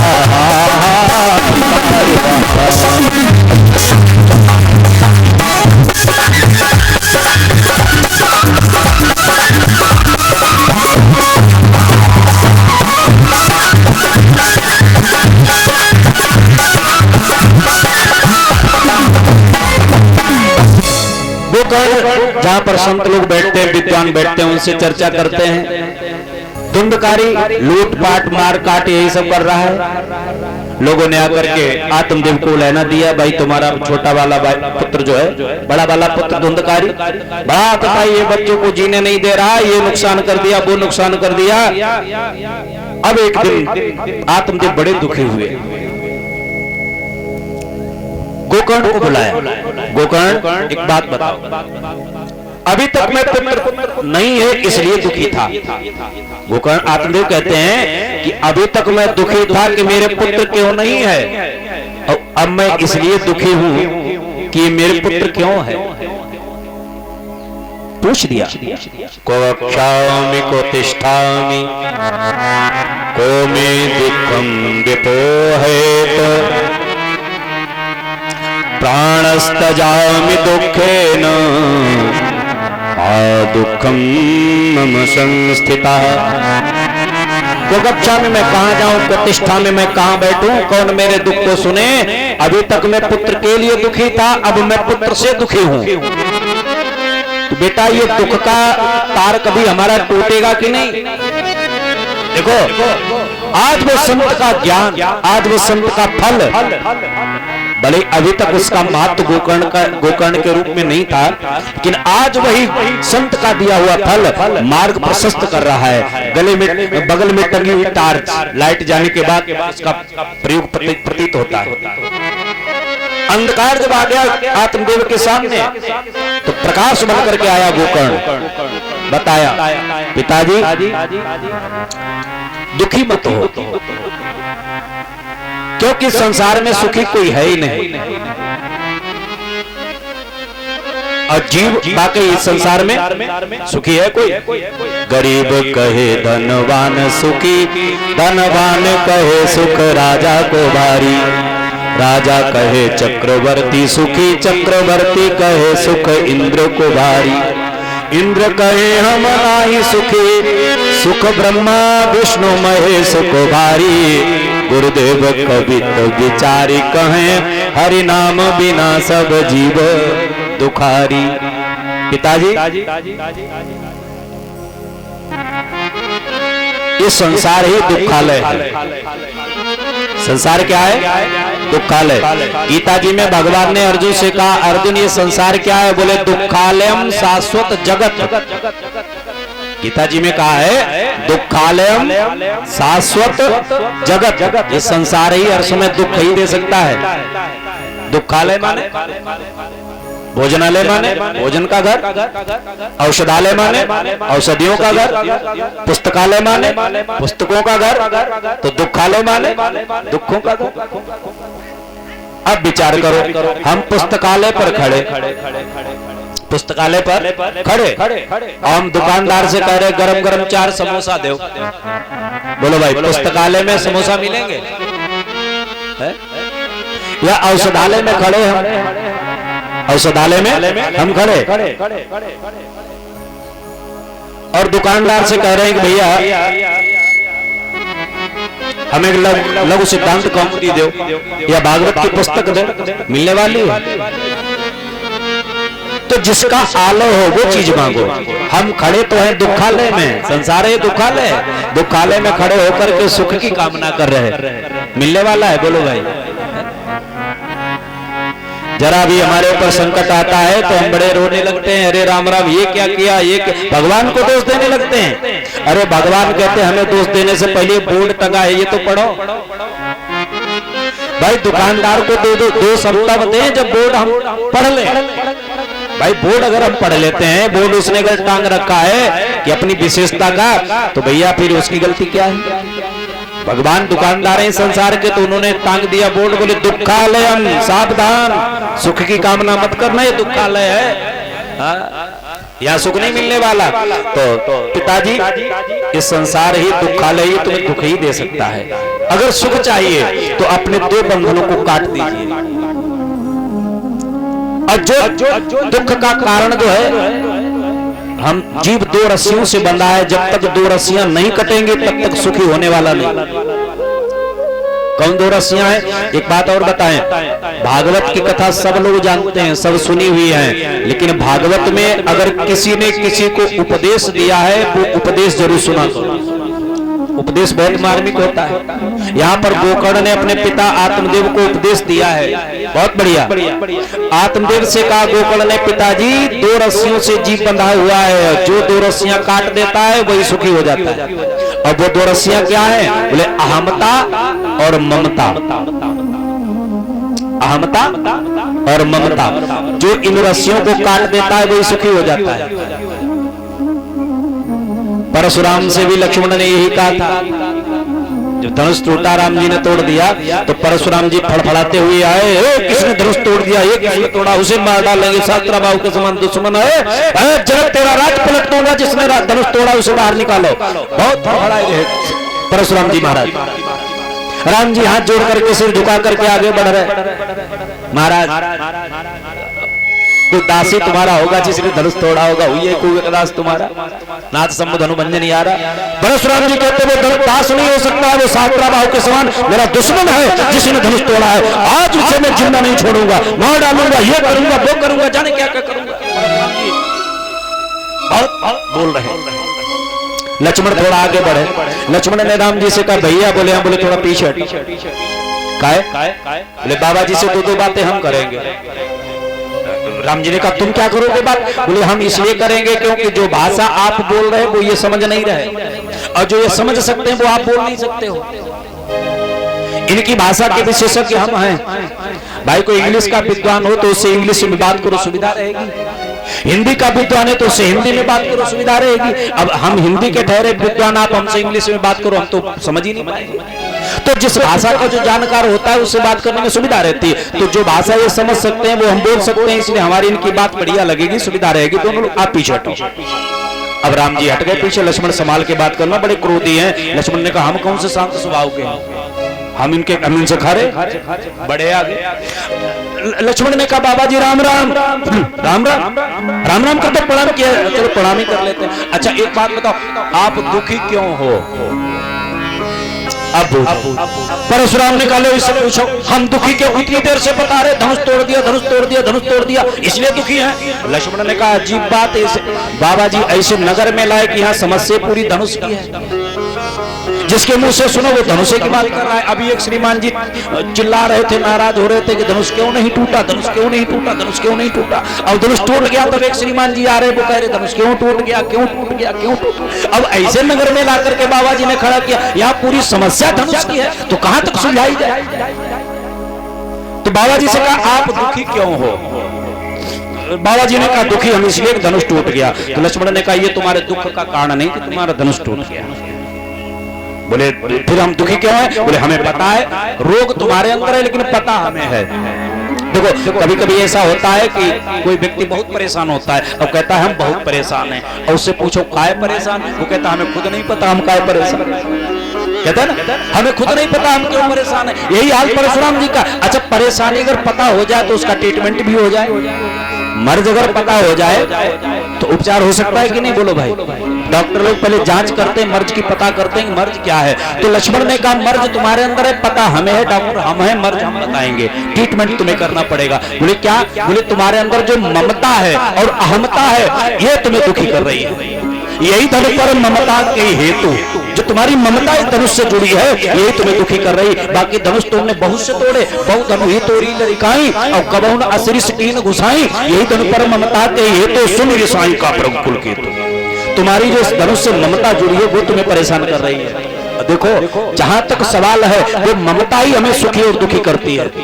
सुबह बैठे चाय नाश्ता कर रहे थे मेहमान के साथ में, तब तक पेपर भी पढ़ते जा रहे थे। पेपर में लिखा था भयंकर एक्सीडेंट, ट्रेन टकराई, हजारों मरे, ट्रेन टकरा गई। चाय पी, अरे मरे होंगे ज्यादा, ये पेपर वाले कम लिखते हैं। चाय पियो, नमकीन खाओ, बिस्कुट खाओ, क्या अपना तो कोई मरा ही नहीं, दुख ही नहीं।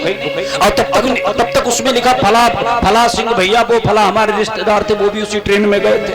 अब चाय पानी छूट गया, बताओ कोई चाय पिएगा? अगर अपने किसी मेहमान रिश्तेदार की बात सुन ले उस एक्सीडेंट में तो चाय पियोगे? क्यों? मरे तो पहले भी थे, अब क्यों भाग रहे हो? क्यों? अब जो मरा है उससे हमारा संबंध जुड़ा है, ममता जुड़ी है, इसलिए दुख हुआ है। पहले जो मरे थे उनसे ममता नहीं जुड़ी थी, इसलिए जहां तक ममता जुड़ी है वहां तक दुख और सुख का साधन है। जब ममता टूट जाती है तब फिर दुख और सुख नहीं होता है। गोकर्ण ने पिताजी से कहा, पिताजी एक काम करो, ये ममता जो संसार से तुम्हारी जुड़ी है इसे तोड़ दो। ममता जो पति पुत्र भाई बहन इस रिश्तेदारों में जुड़ी है इसे तोड़ दो। दूसरा अहमता माने हम हैं, हम इतना कमाते हैं, हम इतना कमा सकते हैं, इतना हमारा टर्नओवर है बार। ये अहमता जो है यही हमारे दुख का मूल कारण है। अहमता और ममता तोड़ दीजिए, आप सुखी हो जाओगे। बोलो भाई। तो बड़ा सुंदर उपदेश दिया है। आत्मदेव महाराज वन को चले गए, समय पार करके गोकर्ण महाराज जी तीर्थाटन को चले गए। अब घर पे दो बचे, कौन? धुंधकारी और धुंधुली। एक दिन धुंधकारी ने अपनी माँ धुंधुली से कहा, माँ धन कहाँ है, लाओ मुझे जरूरत है। धुंधुली ने कहा, बेटा धन कहाँ रखा है? धन तो तुमने सब पहले वेश्याओं को खिला दिया। उठाया डंडा, डंडों से माँ की पूजा की। धुंधकारी के लक्षण है, डंडों से माँ की पूजा की और लाखों से गुरु सत्कार किया। घर में जो कुछ जर जेवर था वह सारा बंटा ढार किया।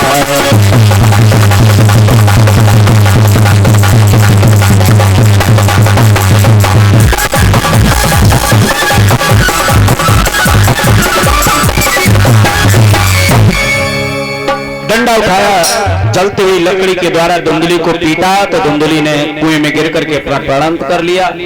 5 वैश्या ला करके घर में बिठाई। धुंधकारी ने सारा धन इकट्ठा करके चोरी डकैती डाल करके इकट्ठा किया, खूब चकाचक ठाठ बनाए। एक दिन वैश्याओं ने विचार किया कि धन तो खूब हो गया है, गले में खामोखाम हड्डी लटकाए काय को घूम रही, ये पकड़ा जाएगा किसी दिन, डंडे पड़ेंगे, नाम रख देगा फटाक से, खामोखाम आफत में पड़ेगी जान, इसलिए इसी को ठिकाने लगा। वैश्याओं ने क्या किया, सोते हुए धुंधकारी को रस्सी से पासम कंठे विधायास धन मृत्यु मुख चक्रमो अग्नि ज्वालाति दुखेन व्याकुलो निधनम गतः। पासम कंठे, रस्सी का पास बना करके गले में डाला, कसा, मारा नहीं मरा। तब बोले तप्ता अंगार समोहाश तन मुखे विक्षुपु। तप्ता अंगार, जलते हुए अग्नि के अंगार, तन मुखे, उसके मुख में भूसे, मर गया, आग से जल करके मरा, इसलिए बहुत भयंकर प्रेत बना। गोकर्ण को पता लगा तो जाकर के गया जी में पिंडदान किया। अच्छा, हमारे सनातन धर्म की मर्यादा है कि हम लोग जाकर के अगर किसी के नाम का अपने संकल्प से वहां पिंडदान कर देते हैं तो पितृ से उसे मुक्ति मिल जाती है, गया जी में जाकर के मुक्ति मिल जाती है। तो गोकर्ण ने जब धुंधकारी का पिंडदान किया तो धुंधकारी का उद्धार हुआ क्या? हो गया। अगर हो गया होता तो भागवत क्यों सुनानी पड़ती? धुंधकारी का उद्धार क्यों नहीं हुआ? धुंधकारी का उद्धार इसलिए नहीं हुआ क्योंकि वहां जो संकल्प लगता है ना गया जी में, वो गोत्र से लगता है। मान लिया आपका कश्यप गोत्र है, क्यों चौहान साहब है, बस गोत्र है। अच्छा, जो आप अगर गया करने जाइए तो आप बस गोत्र का ही संकल्प वहां कर सकते हो, वहां पिंडदान बस गोत्र का ही करोगे, अरे किसी गोत्र का नहीं करोगे का नहीं। अच्छा, गोकर्ण क्या धुंधकारी के गोत्र का था? वो तो अलग ही था बिल्कुल, वो तो उनकी मौसी का लड़का था। इसलिए धुंधकारी का उद्धार नहीं हुआ क्योंकि गोत्र अलग है, और जब तक गोत्र एक नहीं होगा तब तक वहां पिंड स्वीकार नहीं होगा, इसलिए धुंधकारी का उद्धार नहीं हुआ। गोकर्ण जी आए, धुंधकारी से वार्तालाप हुआ, पूछा तुम कौन हो? बोले अहम भ्राता तो दियोस्मि, मैं तुम्हारा भाई हूं। धुंधकारी प्रेत बन गया। सवेरा हुआ, सूर्य भगवान से बुला करके पूछा कि महाराज हमारा भाई प्रेत होने को प्राप्त हो गया, उद्धार कैसे होगा? उन्होंने कहा भागवत की कथा सुनाइए। तो महाराज प्रमुख श्रोता कौन बनेगा? बोले हम बनेंगे। सूर्य भगवान ने कहा हम प्रमुख श्रोता हैं भागवत के, और वक्ता बोले आप बनिए। तो सुनाना तो हमें अपने भैया के लिए। बोले उसको 7 गांठ के बांस के अंदर स्रोत में बिठाओ। 7 गांठ का बांस जो गढ़ता है वो धुंधकारी के लिए गढ़ता है, प्रेत के लिए गढ़ता है, उसके स्रोत में बिठाया। देखो ये गढ़ा है, गढ़वाया जाता है।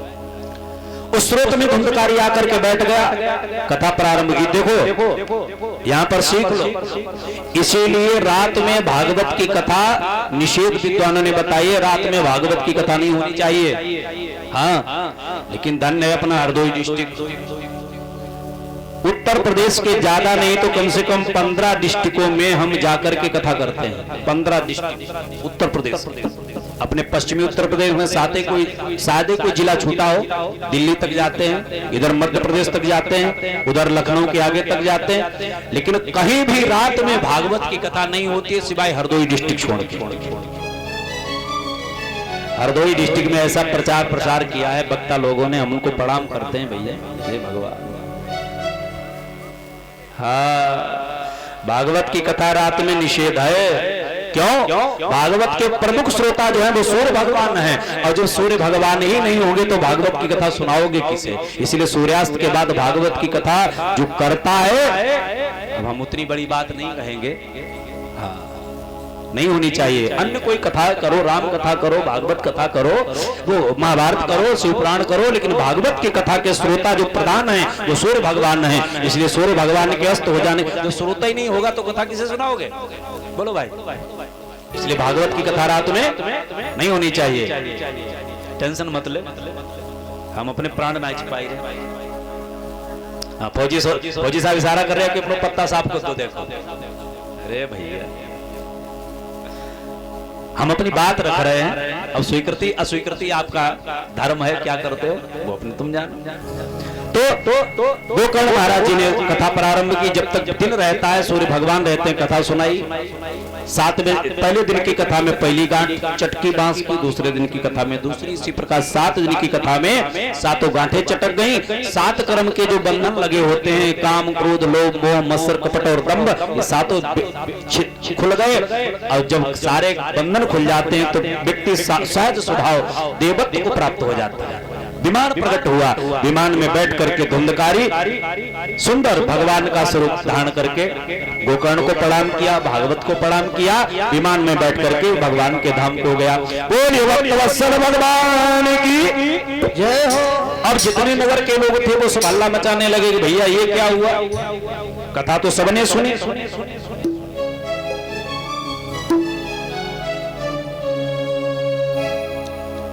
कथा तो सबने सुनी, तो विमान पे उतने क्यों नहीं आए जितने लोग सुनने वाले थे? उतने विमान क्यों नहीं आए? विमान ये एक क्यों आया? तो गोकर्ण ने बताया श्रोताओं में भेद होते हैं। श्रोता 2 प्रकार के होते हैं। कैसे? बोले एक श्रोता होता है बांस की तरह और एक श्रोता होता है रबड़ की तरह। जो श्रोता बांस की तरह होता है उसका कल्याण होता है, जो श्रोता रबड़ की तरह होता है उसका कल्याण नहीं होता है। क्या मतलब? बोले बांस की तरह श्रोता कौन सा है? जैसे आपने देखा होगा बांस की गांठ पर कुल्हाड़ी मारो तो अगली गांठ अपने आप चटक जाती है, चटकती कि नहीं? श्रोता ऐसा ही होना चाहिए। वक्ता एक बात कहे, अगली बात श्रोता अपने आप समझ ले, उस श्रोता का कल्याण होता है। वक्ता ने कोई बात कही, अगली बात अपने आप समझ ले श्रोता, वो श्रोता उसका कल्याण होता है। और एक श्रोता होता है रबड़ की तरह। आप लोगों ने देखा होगा डॉक्टर लोग सिरंज और निडिल के सहायता से दवाई खींचते ना, रबड़ में जब तक निडिल चुभी है तब तक दवाई खींच रही है, और जो निडिल बाहर निकाली, क्या रबड़ में कोई सुराख बचा? बोलो भाई, नहीं बचा ना। उसी प्रकार जब तक पांडाल में बैठे कोई खोपड़ी हिलाए रे पंडित जी बिल्कुल ठीक कह रहे, बिल्कुल ठीक कह रहे, और जो बाहर निकले हमें नहीं पता कौन सी सुनाई कथा, पल्लू झाड़ कथा, ऐसे श्रोता का कभी कल्याण नहीं। तो श्रोता मन से कथा जो सुनता है तो उसका कल्याण होता है। दोबारा फिर कथा प्रारंभ हुई, गोकर्ण महाराज जी ने करी, विमान प्रकट हुए और पुनः सब विमान में बैठ करके भगवान के धाम को गए हैं। बोलिए भक्तवत्सल भगवान की जय हो। तो सूत जी कहते हैं सनकादिक ऋषियों ऐसे ऐसे पापात्माओं का उद्धार भागवत जी की कथा से होता है। तो महाराज एक बात और पूछना चाहते हैं, भागवत के लिए समय कौन सा रखा जाए, कितना खर्च होता है भागवत जी में? हाँ, ये कथा भागवत जी में आई है। खर्चा के बारे में पूछा कि भाई खर्चा कितना आता है, तो समय तो बताया, बोले जो शुभ समय लगे, जिस समय में आपके पास समय हो कथा सुनने का, उस समय में रखो। किसी कामना के लिए अगर कथा करा रहे हो तो मुहूर्त पूछना जरूरी है। जैसे पुत्र की कामना के लिए फैक्ट्री चल जाए कामना है, गाड़ी आ जाए ये कामना है, शादी हो जाए ये कामना है ना। अगर इस प्रकार से कोई प्रयोजन है तो मुहूर्त पूछवाना जरूरी है। किसी अच्छे विद्वान से मुहूर्त पूछो। और यदि निष्काम कथा करा रहे हो तो उसके लिए मुहूर्त की कोई जरूरत नहीं है। कब जब गुड़ खाओगे तब मीठा ही लगेगा, तो मुहूर्त की कोई आवश्यकता नहीं। बोले तो फिर महाराज खर्चा कितना हो जाता है? बोले जितना खर्च बिटिया के विवाह में होता है, भागवत जी में लिखा है, बोले जितना खर्च बिटिया के विवाह में होता है उतना खर्च भागवत जी की कथा में करना चाहिए। अब बिटिया के विवाह का कोई नाप तौल थोड़ी ना है, कोई 10 लाख में करता है, कोई 50 लाख में करता है, कोई 1 लाख में कर देता है, कोई खाली हाथ नीले कर देता है, वही हाल। तो बोले यही हाल श्रोता का है। श्रोता को अगर सामर्थ्य है, गवर्नमेंट से मिल रहा है लाख खान का पैकेज हर महीने में, तो महाराज उससे मुक्त हस्त करना चाहिए, है ना।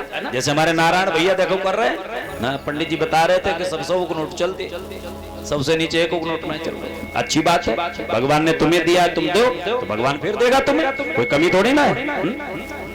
और किसी का हाल है कि खाली हाथ पीले कर देता है बिटिया के। तो महाराज ऐसे भी श्रोता होते, पंडित जी से कहते हैं महाराज केवल सत्तू खिलाएंगे, कथा कह दो। और हमने कही है ऐसी कथा, हकीकत बता रहे, ऐसी कथा हमने कही है कि महाराज चलते समय फूल दिए खाली, महाराज इतना ही दे पाएंगे। हमने कहा कोई बात नहीं, तुम्हारा कल्याण हो, है ना। यहाँ खाली है तो कभी कभी ऐसा भी होता है कि 1-1 लाख 2-2 लाख रुपए में 1.5 लाख बच जाता है, तो मैनेज हो जाता है। तो कथा में लेकिन कंजूसी नहीं करनी चाहिए, जैसा दिया है भगवान ने वैसा खर्च करो। जैसा आप अपनी बिटिया के विवाह में खर्च करना चाहते थे वैसा ही भागवत में खर्चा होना चाहिए। ये सारी समस्याएं, सारी व्यवस्थाएं बताई, महत्वपूर्ण हुआ है। बोलिए भागवत भगवान की जय हो। इन्हीं सद्भावनाओं के साथ में आज की कथा को विराम देते हैं। अब